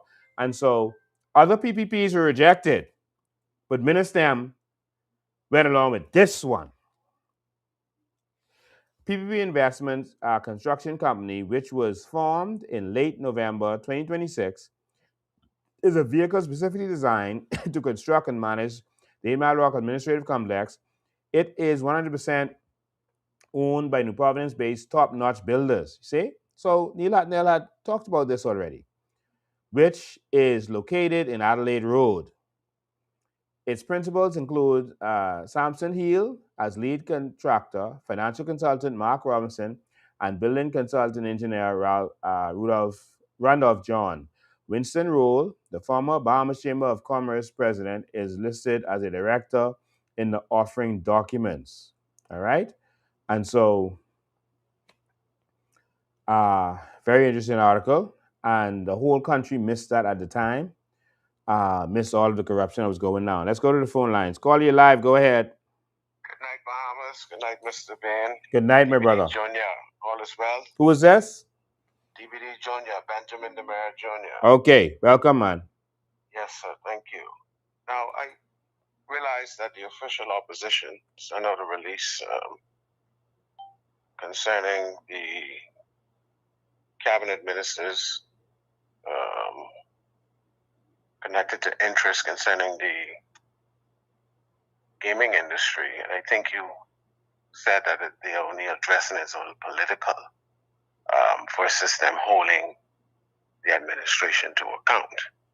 And I don't know if that was wise to just call it political theory, because you as a political party, you're doing the same thing, right? And people could say, well, oh, Mr. Bain, it's only political. You're only doing this because it's political. But we have the view that you are holding the administration to account. So, I just thought it wasn't balanced to just say it's political when I see them holding the administration to account. The same thing you're doing. Yeah, right? There's nothing wrong with what you're saying. I just suggested by saying that was dealing with a politician and his appointment. This is dealing with gross corruption. It's very dangerous to touch on these kinds of situations, and it seemed like they totally avoided this and said nothing about this. This is extremely important. This is our government money, possibly involved in money laundering and going to drug dealers. America having a serious issue with this. And I am 100% certain that Michael Pinta had met with the U.S. and they told him that this was of serious importance. All right? And what I'm saying is, I can let you talk. What I'm saying is, this is something, now that the arrest has happened, we don't need silence on this. We need to clean up our country. And of course, that is also an important issue. And I said we're also going to be dealing with that because it was us who originally dealt with that. So we're not saying that they shouldn't have dealt with that, but we're saying that there are other serious issues like this one that affects the entire nation, although that does too, but it's not just going after a politician. This is about our money, that is being tangled up with drug dealing and money laundering, possibly. All right. So that's why I was saying that there's a differentiation. Go ahead, my brother. I see what you're saying, and I can appreciate you explaining it. But for me, both of you are opposition. They are the official opposition, which would be the FNM. And I think it's wise, being that they are the official opposition, to allow charges to be brought forward and so on and so forth before they really touch it officially. But you are opposition, but you're not the official opposition, so you kind of have a little more room to address certain things. Okay, that's one point. The other point is a question I asked in the group chats. It respects to, I think I asked you this question too, I didn't get a response. If you and the COI would ever consider a merger with the Free National Movement, collaboration with respects to getting certain things done concerning our country, because I know you want what's best for the country. Obviously, the FNM wants what's best, while we might have different views. And be advised that I do not speak for the FNM. I speak as a private citizen, right? And so, would you consider that, or would you be open for discussion with respects to the Free National Movement and the COI becoming one? Because all of the votes are split. We would have seen what happened in the January election. The first time ever voter turnout this low, which was maybe some 58, 59%. During the pandemic, it was maybe 64%. So it really speaks volume. So the votes are split across the board. You have some of the votes, the FNM have some of the votes, and these other little drop seeds, I call them, have some of the votes. And so if it is numbers, because the PLP put so much money on the ground, you understand? And so it's a matter of numbers in my view. And that's why I was asking if you would ever be open for a discussion with the FNM in terms of collaborating, so that all the numbers can be consistent, and then you will then take control of the government and do what it is we want you to do and want the FNM to get done. Would you consider that? I would have conversations with anybody. I don't have a problem. I'm a leader, and I don't have a problem having conversations with anyone. I've had conversations with Philip Brave Davis. I've had conversations with Michael Pintard. It's Michael Pintard who was not interested in working together at all. I had one conversation with him in the food store. I walked up to him and shook his hand. And I asked him why he wasn't speaking out against the what do you call it, the asylum bill. Basically, he was saying that that's because the asylum bill is the FNM's bill, and the PLP trying to take it like it's theirs. And someone walked past, a prominent FNM walked past while we were talking, and the person said, "Why don't you all two get together and get rid of this PLP?" Pintard immediately jumped up and said, "No, hell no, that'll never happen. That'll never happen." And even the parking boy was shocked at the way he responded so violently. The thing about leadership is leadership has to learn to be a uniting force, not a dividing force. And if the FNM isn't willing to unite amongst themselves, if you're telling people to carry their, you know what, in your party, how are you going to then unite with someone else? The next thing is, how do you unite with the problem? The FNM has been the problem. This isn't just about winning, because we could win, and then you empowered the same problem to happen and then cancel yourself out. And that's where the problem is. The FNM has been a problem with this country. Every problem that they're complaining about with the PLP, we've had under the FNM. So just to say to help the FNM get there doesn't help us. I don't know if I'm saying to help the FNM get there. If that's what collaborating on. That's what it would be. Okay, what do we need? We need good health care. The FNM never gave us good health care. They didn't build a hospital. In fact, we had a chance to have a health city here, and they blocked it.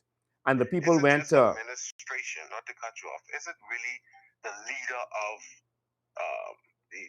the party or the administration? No. The cabinet, say, versus just a political party? The financial backers of the party determine what happens in the party. They get their way.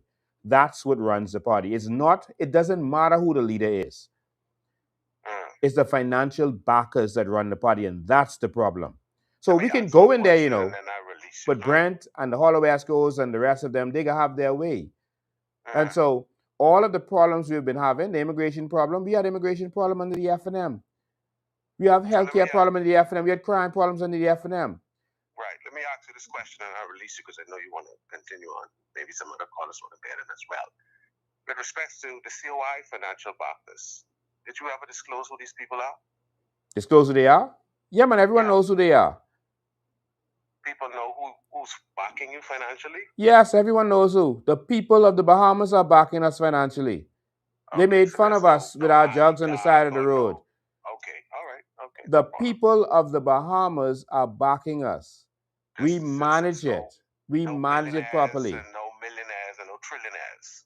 My brother, the people of the Bahamas and those who are interested in this Bahamas are backing us. No one who gave us anything asked for anything in exchange or wanted anything from us. They just wanted the country to operate properly. So no one said, I can give you this money. When you get in, I want this business. I want this contract. No one that gave us any backing said anything like that. We watched the numbers was adjusted on the screen of the TV with respect to your, I think it's what, Pinewood? Yes. And the numbers were sky high. Yeah. And as I turn around to get some apple juice and look back, the numbers dropped. What was that all about? Well, of course, these people are entering the data. We could see that they're entering the numbers, so on and so forth. But you think it was just a honest mistake? Based on our investigations, it was not an honest mistake. There's skullduggery going on. There's a whole system that came together because they don't want me in the House of Assembly. Because if I can do these kinds of things out of the House, imagine what I can do in the House. And that's what the fear is. They don't want that accountability with privilege in the House of Assembly and with access to certain things and access to the international community and standing. They don't want that. They know that I understand the real powers of an MP. Many things that they don't understand. For example, no one ever saw them declare government contracts before. That never happened before. Never. You're talking about the procurement that requires them? No. Declare government contracts. Persons who are running are supposed to declare government contracts. So we brought it up with Sabas. Then all of a sudden, all of them ran to declare their government contracts in the Tribune. All right? You never saw that before. And it's only because something that's in the law that is required. It's in the law and required, but it never happened before. Only because I brought it up. All of a sudden now, everyone is doing it. And so they're afraid that there's a lot of other slackness that's going on in the House of Assembly and in this country. And they know that I know the law and they don't want accountability. So their job was to keep me out by any means necessary. All right. And now that we have they see the strength that we have and they see that there's a paradigm shift that's happening, their job is going to be to try to disarm me, to attack me and to go after me in every different way in order to stop me from getting there. They don't want me to get to that 5-year period to have a chance to get there again. So that's really how this works. I'm just saying this so my people could see when they start coming after me in short order, even though election isn't on the way, they got to try to disable me now because they don't want me to be able to hold their foot to the fire for the next 5 years and have a chance to get in. See. All right? Well, God bless no man curse, and at the end of the day, continue to do what you know to do. Thank you for your call, man. Yes, sir. All right. I saw someone comment that there was 4.6K people on Facebook, and now there's about 3K people. A lot of people went over to YouTube to watch it on TV, and that's only my Facebook page. That's not all. This isn't a total of everything. That's just what you're seeing on my Facebook page. But there's other Facebook pages, other YouTube pages, website, all kind of stuff, and so it's a total across the spectrum. So what you're seeing is only. If you watch it on my Facebook page, you'll see that. If you watch it on COI Facebook page, you'll see less than that. So that's the numbers you see. But ladies and gentlemen, they keep telling you the COI must join the F&M. You don't put new wine in the old wine skin. The F&M has never delivered anything that the PLP has failed to deliver. Whatever the PLP is failing at, the F&M is also failing at. So what's the point of just joining them? Oh, you got to get rid of the PLP to bring in the other failures we just got rid of? just to say you got rid of them? Ah, ladies and gentlemen, it's time for something different. All right. So I just want to show you this timeline. Let me see if we can get this up for you. There's so many documents. I just wanted to give you an idea of what's happening and the seriousness of this whole thing. It's very serious, and this is what the U.S. is looking at. But none of our media is covering this. When they first talked about the fellow, think about that. They wouldn't even call his name. They were afraid. Caller, you live. Go ahead. Hi, good night, Lincoln. Good night, Good night. Thomas. I was just calling first to thank you so much for fighting so hard for our sovereignty and for standing up for what is right. Secondly, I don't want you to get distracted by these cronies that are being sent on your life to distract you from exposing what you have already started to expose, which is corruption. Thirdly, I wanted to say to you that regardless to what happened on May 12th, in short order, the Bahamian people is going to see exactly why. And you just need to stay in position because the celebration is going to soon turn into mourning. And with all these money laundering and stuff like that, I don't think the Bahamian people realize that we, the taxpayers, are paying these monies back. We are funding Joseph and everybody else who's living lavishly of these corrupt, however they get these money, that we are funding these people, we are funding their lifestyle. And it's not fair to us, it's not fair to the taxpayers. And I feel strongly you should try somehow to reach out to Spain, to reach out to the U.S. Embassy, Donald Trump, somewhat, and give them this information that you have so that some reinforcement can come into the Bahamas and we can get some form of justice and have these people indicted, arrested for these criminal acts. For too long, we have sat and allowed this foolishness to go on, and enough is enough. Regardless of what happened on May 10th, you have a whole heap of people behind you willing and praying that you continue to fight and expose this corruption, and somehow we get justice. So that's all I wanted to say to you. Have a good night. Thank you. I appreciate that.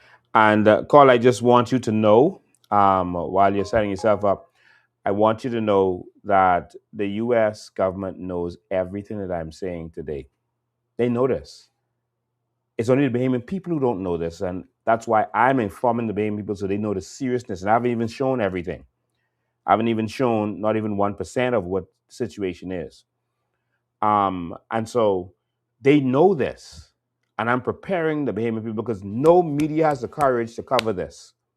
Like I said, Eyewitness News, covered it. They wouldn't call the person's name. They knew the person's name. And anytime you see them do a story and don't call the person's name, that's someone connected to politics. All right. But look at this document, PPV investments. And ladies and gentlemen, we have some court filings to do. And if you would like to support us on that, please support us. Don't just say, go get them and whatever.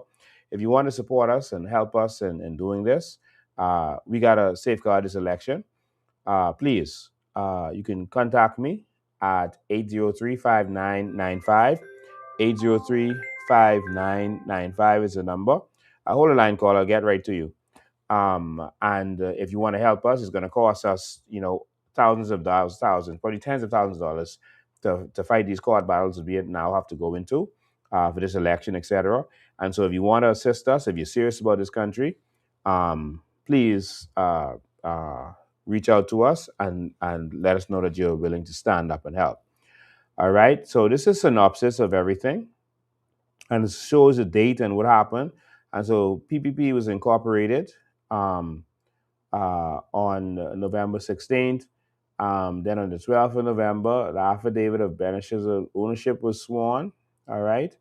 To show the Top Notch Builders as owners, conveyance from Top Notch Builders Limited and the PPP.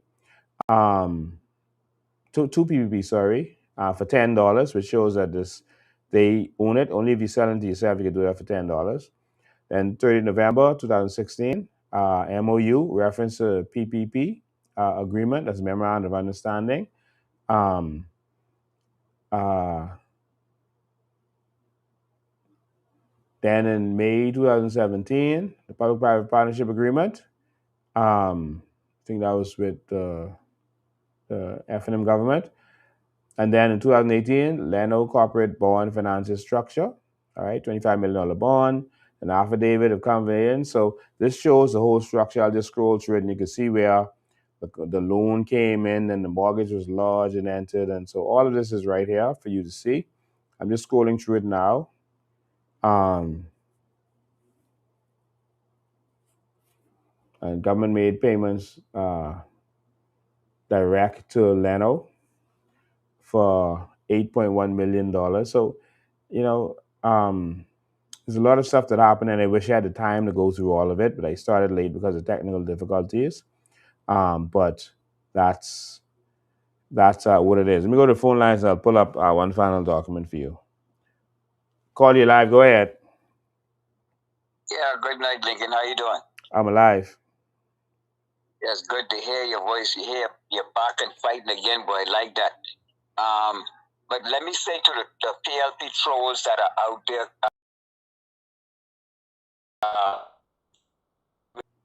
let me say this. This fight is not with Lincoln, y'all. This fight, if y'all want to fight, go try fight God, because God is using Lincoln to deal with this corruption. Y'all fighting y'all coming at the wrong one. Go to God. If y'all want to fight, go to God. Please stop coming on here and fighting and talking crap. When Lincoln exposing the crap that God are using him to do. Lincoln, I just want to put that out there, because these trolls, they think you are dealing with this. This is God's work. God is dealing through you. So let him continue to use you to fight the battle.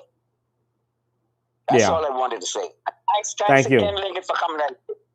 I'm very happy and pleased that you're doing this tonight. Thank you, man. Yeah, man. And I just want to make this clear that I have no interest in any of these people's personal business. Like, people keep trying to get in my personal business, but I have no interest in these people's personal business.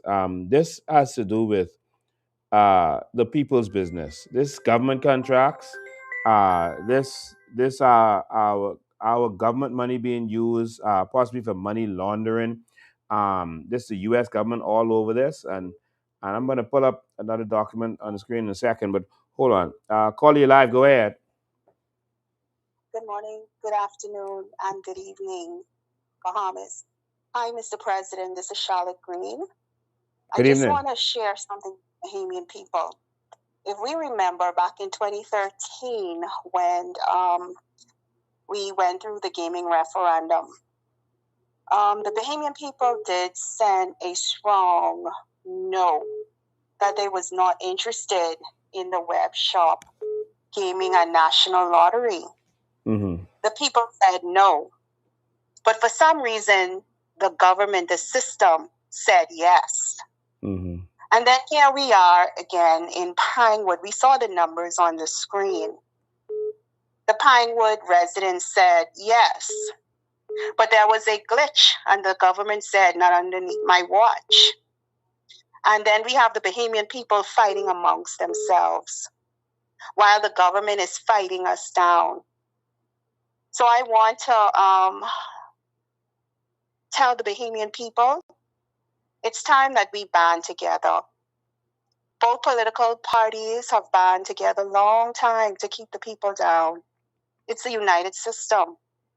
And then we have foreigners in our country banding together to keep the Bahamian people down. And not only keeping them down, but kicking them out. And I'm not saying that about all foreigners, but it's clear that we can see what is going on. We should not continue putting our head in the sand, because any threat towards us in this day and time is a threat towards our future generations and our children. Our constitutional rights has been stepped on repeatedly over and over and over. We see where corruption is being rewarded. Corruption continues to be rewarded in this country. You dress it up in a coat suit and you call it honorable. But I just want the Bahamian people to know that the Coalition of Independence is here. We're not going anywhere. We are going to continue standing. We're going to continue fighting for our country. We will not be aligning ourselves with anybody who does not understand that the Bahamian people needs to be empowered in this country. They needs to benefit from their natural resources. If no party is talking along that line, if no party is implementing the policies for our people to benefit from the natural resources, for them to benefit directly from their crown land, for them to be owners in this country, then there is no discussion to be had.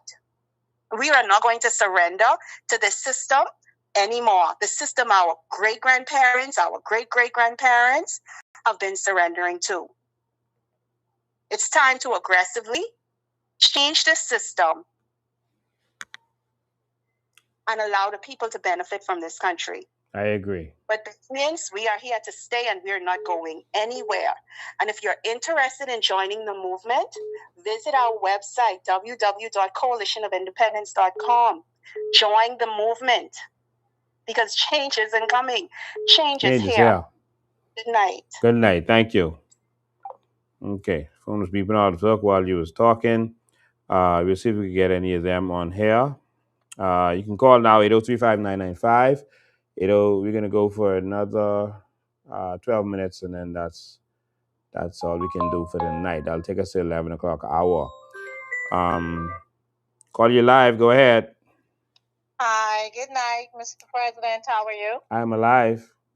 That's good. It's Chantel Brown. Hi, Chantel Brown. Yes. My concern during the election, can you hear me? Yes. Yes. What I've noticed is that I feel that the people really change. No, don't listen to your other device. Just listen to this. Okay, yeah. The people really wanted a change, but they were afraid of victimization. And I noticed that because they were concerned about them knowing who voted for who. This was what the talks was. Yeah, okay. Yeah, they wanted to know if they would know who they voted for. And that's the problem, what was going on. But they wanted a change, and I feel like the people was ready for a change. But they said if they want to vote another party, because of the voters card and the victimization, they felt like someone would have found out, well, they vote for this party. So that is a big concern for me during election.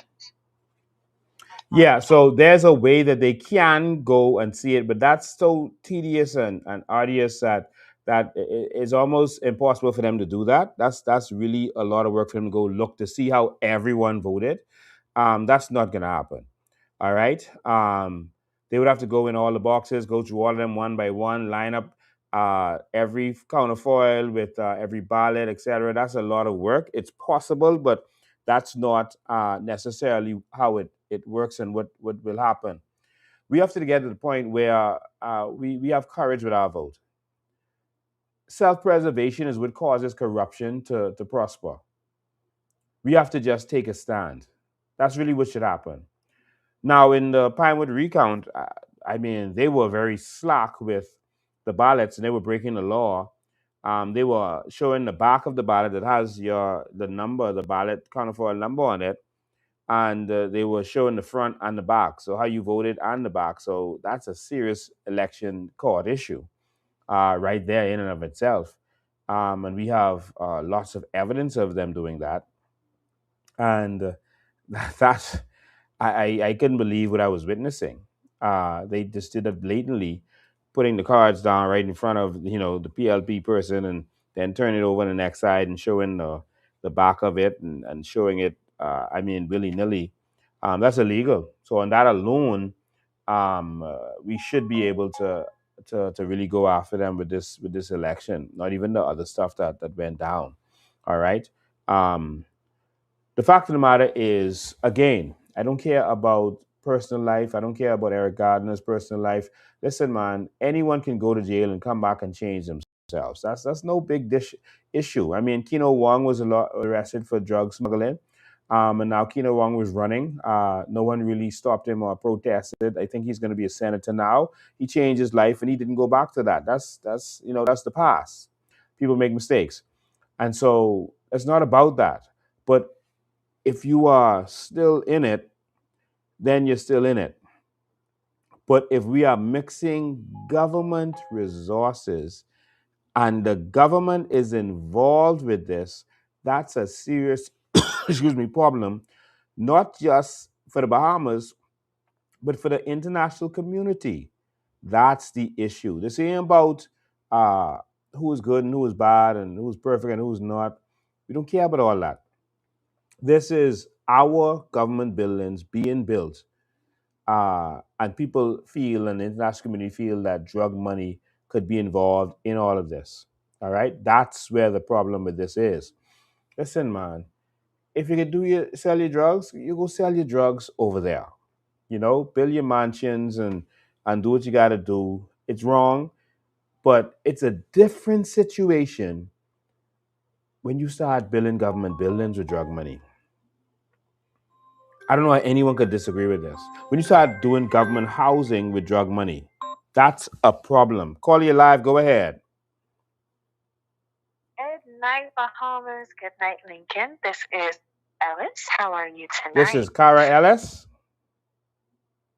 Yes, it is. Good night, my love. How you doing? I am good. Awesome. And I actually dare to speak about why the question everybody's been wondering, why I disappeared. Yes, go ahead.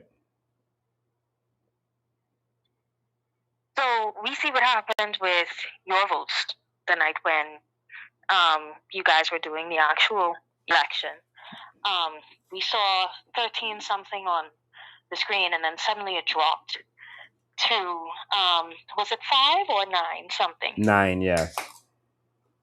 Right. And situations like that remind me of what happened when we were in Rawson Square and we were just trying to table a bill.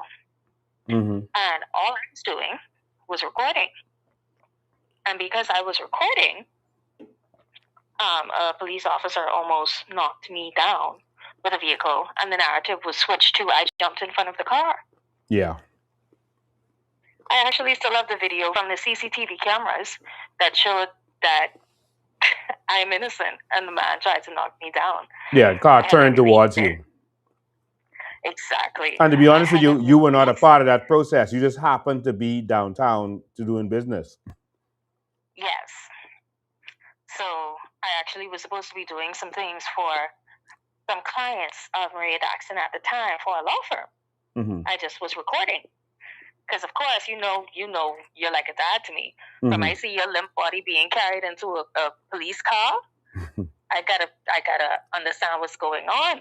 And I was working with your lawyer, so it was my job to make sure we got all the information. Yes.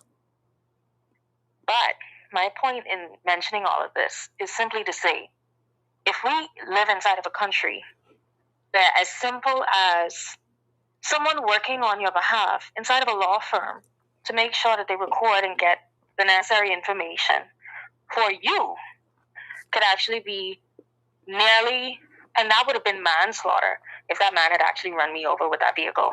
Yeah. But could actually be attempted to be killed or run over by a vehicle by a police officer who's supposed to be working on our behalf. And then the system actually has that person arrested, charged, put before courts, and the case is still open to date with no resolve. Yeah. What kind of country are we in? Yeah. Are people safe? I'm a young person. At present, I'm 26. What is there to protect our people if this is how our country is being governed? Yeah. We cannot just sit idly by and hope for something to change. And it frustrates me that when you hear the people's voice and when you see the people coming out and they're saying that they're ready for change and they're saying that they're ready for this country to actually be their own, because that's what it's supposed to be if you're a Bahamian, then there are quote unquote glitches that are happening. Yeah. We have to protect our country. We have to protect our people. And we have to empower our people so that we can take claim of what is ours without being in fear of our own, whether it's lives, well-being, etc. Because our voice is supposed to matter according to our Constitution. And that's the highest law in the land. Yeah. Yeah. Well, we have to stand up. Evil reign when good men do nothing. And we have to fix our country because we got to live in this. The politicians getting rich and they just making money and they don't care. But it's also going to suffer from their actions. And so we got to do something. You're absolutely right. Thank you for your call. So you have my number. Of course. Thank you. God bless you.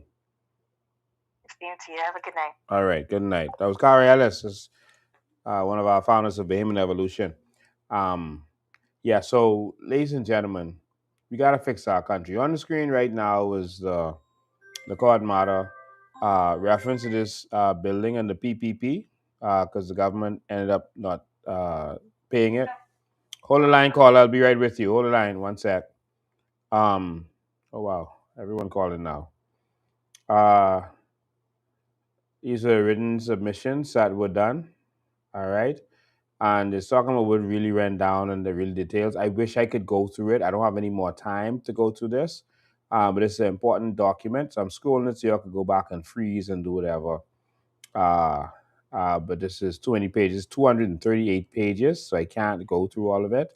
But this shows really the seriousness of what went down and, the entanglement of using our country's money for money laundering. Call you live. Go ahead.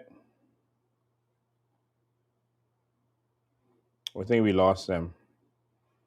Okay, let me see. Hold on. No. Call you live. Go ahead. You can hear me? Now I can hear you. Yes, a pleasant good night. Yeah, Mr. Ben, I just want to read something quick for the Bahamian people, okay? Go ahead. The residents of the Pinewood constituency. It says, there is in Pinewood residents, pursuant to Article 51 of the Constitution of the Commonwealth of the Bahamas, under provisions governing election petitions under Part 7 of the Parliamentary Elections Act and Parliamentary Elections Rules of the Bahamas. Please be advised that constituents bear a lawful constitutional right to challenge the validity and outcome of an election where there exists reasonable concern regarding alleged electoral irregularities, unlawful voting, procedural breaches, voter fraud, and any other matter capable of affecting the integrity and fairness of the electoral process. I'm going to read this last part. Accordingly, where credible concerns exist surrounding the recent election contest between the Coalition of Independence candidate Mr. Lincoln Bean and Progressive Liberal Party candidate Mr. Miles LaRuda within the Pinewood constituency, the law provides a lawful avenue through the election court for such concerns to be properly examined and judicially determined. What am I saying to you? As evidence that he is compiling. But this fight is the Pinewood residents and constituents. The same way you would have used your voice to vote and you were robbed of your rights, you must return back. Okay, and Mr. Bain, I was talking to you about a petition. We need at least 2 to 3 places where we can have some petitions and persons sign it along with their contacts, etc., because it will strengthen your case in the election court. Please don't take it lightly. You need the voice of the people behind you. So I'm encouraging the Pinewood residents, please, if we can arrange for these petitions to be put at designated areas, we just need your signature. That we got to revote again. And we need to use that for the election court as substantial documentation to show that you disapprove and you're disgruntled about what has transpired. Thank you much. Thank you, my brother. God bless.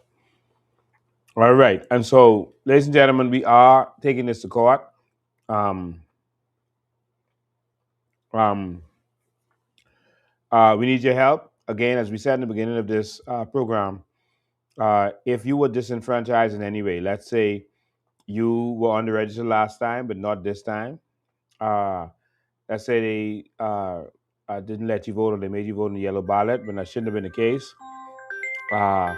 Please contact me at 803. Hold the line, caller. Hold the line. 803-5995. Let's say you transferred and you wanted to vote but didn't get a chance to vote because when you came there you weren't on the register and they didn't let you vote.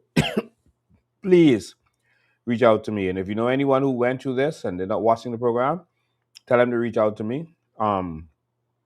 Please tell them to reach out to me. If you experience any skullduggery during this election, reach out to us. Our team is compiling everything they need. We are going to challenge this for the people of Pinewood. We know that the people came out and voted against them, and we need your help. If you know of people who voted more than once, let us know. All right? If you know of people who voted and should not have voted, they don't live in Pinewood, for example, please let us know. All right? Any of these situations, if your house had more people registered in your house than lived in your house, please let us know. All right? All of these irregularities, what we're going to be able to take to election court. So please let us know. We have a matter of days, and so this is very important. So send a WhatsApp. You can't take calls for all of these, but send a WhatsApp 803-5995, and we'll compile all of them and we'll put them together. We may contact you for more information, but please send whatever information you have that could be helpful in this matter. This is a robbery that they did to the Pinewood people, and we're going to stand up. We can't let this just go like that. Let's go to phone lines. Call you live. Go ahead. Yes, Mr. Bain, how you doing tonight? Awesome, man. That's great. That's great. I got a question here I want to ask. They brought in a gentleman, Roger Stone, from the U.S. Roger Stone has had 7 felony charges against him for voter fraud in Fixer. He's called a Fixer back in the U.S. Why would they bring him in, pay him $250,000 monthly? Okay, they said as a whatever it is at in Washington, in the interest of the Bahamas. Why would they hire someone who doesn't have a college degree, and known to be a felon, and pay him $250,000 when we have nurses and doctors in the Bahamas who can't get paid, but they can pay a felon 7 charges this man had and bring him in, knowing that he's a MAGA, knowing that he's a white supremacist, and bring him in on our elections, free election. Can you help me kind of figure that one out? You know, this one troubles me. Why would they do something like that? And they know what they were doing. Yeah, I can't speak for them and what they're doing and why they're doing it. But you know what happened. You're an American. You live in America. We live in the Bahamas, and we got a problem with our country. Of course, they felt like their relationship to America might have been in jeopardy, so they hired a lobbyist who was close with Trump, and they did that for their best interests. All right. But I can tell you that our country's in trouble, and we can't have our country participating in drug dealing. Yeah, I mean, this young man has 7 felonies. I mean, I'm sure they could find someone with better qualifications. Remember, he was doesn't even have pardoned. a college degree. Yes, remember, he was pardoned. Right? That still doesn't make it that he had the charges against him, though. Yeah. He was what he did. Yeah. Okay. All right. Thank you very much, Mr. Bain. I appreciate it. All right. Thank you. We had one other caller trying to get through, and they were trying to get through for so long. I think what I'll do is I'll just call them. Oh, they're calling back. They're persistent. Call you live. Go ahead. Hello, Lincoln. Thank you for taking my call. All right. This is the last call I can take. Go ahead. I wanted to make 2 points. I wonder if the Bahamian public really listened carefully to the gentleman who was the spokesperson for the observers who came to watch over our elections. He essentially said, he tiptoed around his words, very careful, but he essentially said that many of the recommendations that were made over the past 2 election cycles were never implemented. And finally, he said, without a freedom of information, the government could just write a check, just take out their calculator and figure out how much it's going to cost them to buy the election. And so he was very implicitly saying that the election was essentially bought, and there was a lot of evidence to show that. But I wonder how many people really paid attention to what he said. He was very nuanced in his speech, but if you listen carefully, you could see that what he was actually saying. Not That's only did he point say number that, one. he also talked about the ballot boxes and them not being sealed Yes. properly or consistently, etc. Yes. So what he was really saying is that it was a really botched election, and there was a lot of irregularities that no doubt swayed the outcome. And but these people, that they're essentially politicians, and they were very shy to speak very frankly. But my second point is, with respect to the caller who asked who's funding you. What people must understand is, we live in a country where if you speak out against the government, you are victimized and blocked at every turn, and you simply want a fair and level playing field. It's in every Bahamian's best interest to fund a party that has demonstrated that they are for fair and open government, and want to do the right thing and be fair in all of their contracts. If you are aware of, and you opposed to no bid contracts, and you see that cronies being given. I watched Basil Hyler sit under that tree on Nassau Street for the entire Ingram administration, because he knew that as soon as the POP comes in, he can eat. So the point is, if you want fair government, if you want a fair chance to access government contracts and to get funding for your business ideas, you would support the COI. You don't have to be a donor with motivation, self interest only. If you simply want access to the contracts and government business opportunities like the cronies are getting, then you support another party to create the fair environment so you can be successful in your business adventures. So every Bahamian, no matter what you believe, if you want to have a fair government, if you want to see an end to no bid contracts and cronyism, you fund the COI. It's that simple. Yeah. So that's all I had to add. I want to encourage you to stay strong and continue fighting, and we will continue to sit back and be informed, and can continue to advocate and share the information with everyone we know, so that people would become more informed. Thank you, my brother. All right. Thank you for taking my call. Good night. All right. Good night. All right. So, ladies and gentlemen, that's all I can do for tonight. My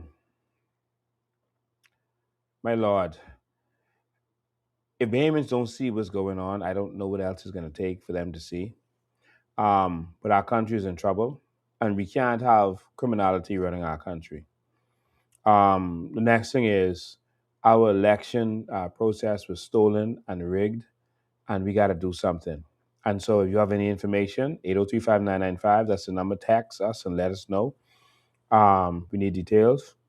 And also, if you'd like to help to fund it, text me at 803-5995 and let me know that you're willing to contribute to us taking this to court. Please let us know. All right. Our country is in peril, and we got to stand up and fight. All right. They're gonna fight us, but we're gonna continue to stand up for what we know is right. And once we know we're standing for the truth, we're willing uh, to continue to stand. Our country is not well. All is not well. And someone has to stand up and do what is right. We're calling on the Christian Council and all of the righteous politicians, everyone who has been a part of a third party has been standing up to stand with us on this. We got to fix our country, man. We've got to. We've got to. We've got to fix this. Someone says, if you lose, bow out gracefully, shake my head. Yeah, we've done that. In many elections, we've congratulated the government. But when you can clearly see that the election was rigged, we cannot. Because we have to stand up for those people who did come out to vote, who did come out and get the purple mark on their hand. This isn't about bowing out gracefully. If there was some skullduggery done, we got to challenge it. Even the PLPs at the recount were like, yeah, we gotta say something about this. Let me see who this is. United States. Call you live. Go ahead. Yes, good night, Mr. Ben. How you doing, sir? Awesome, man. Yeah, I must congratulate you on the previous election.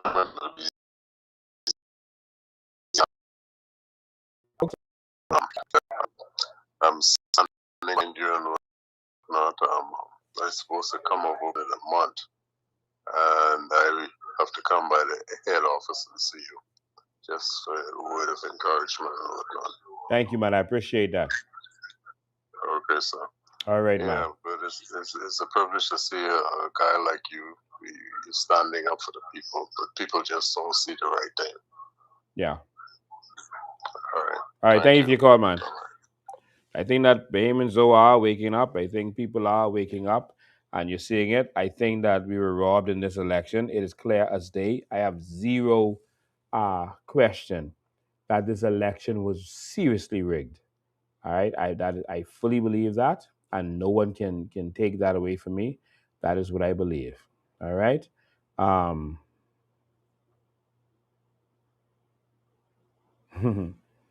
right. So we got to stand up, and we got to do what is right.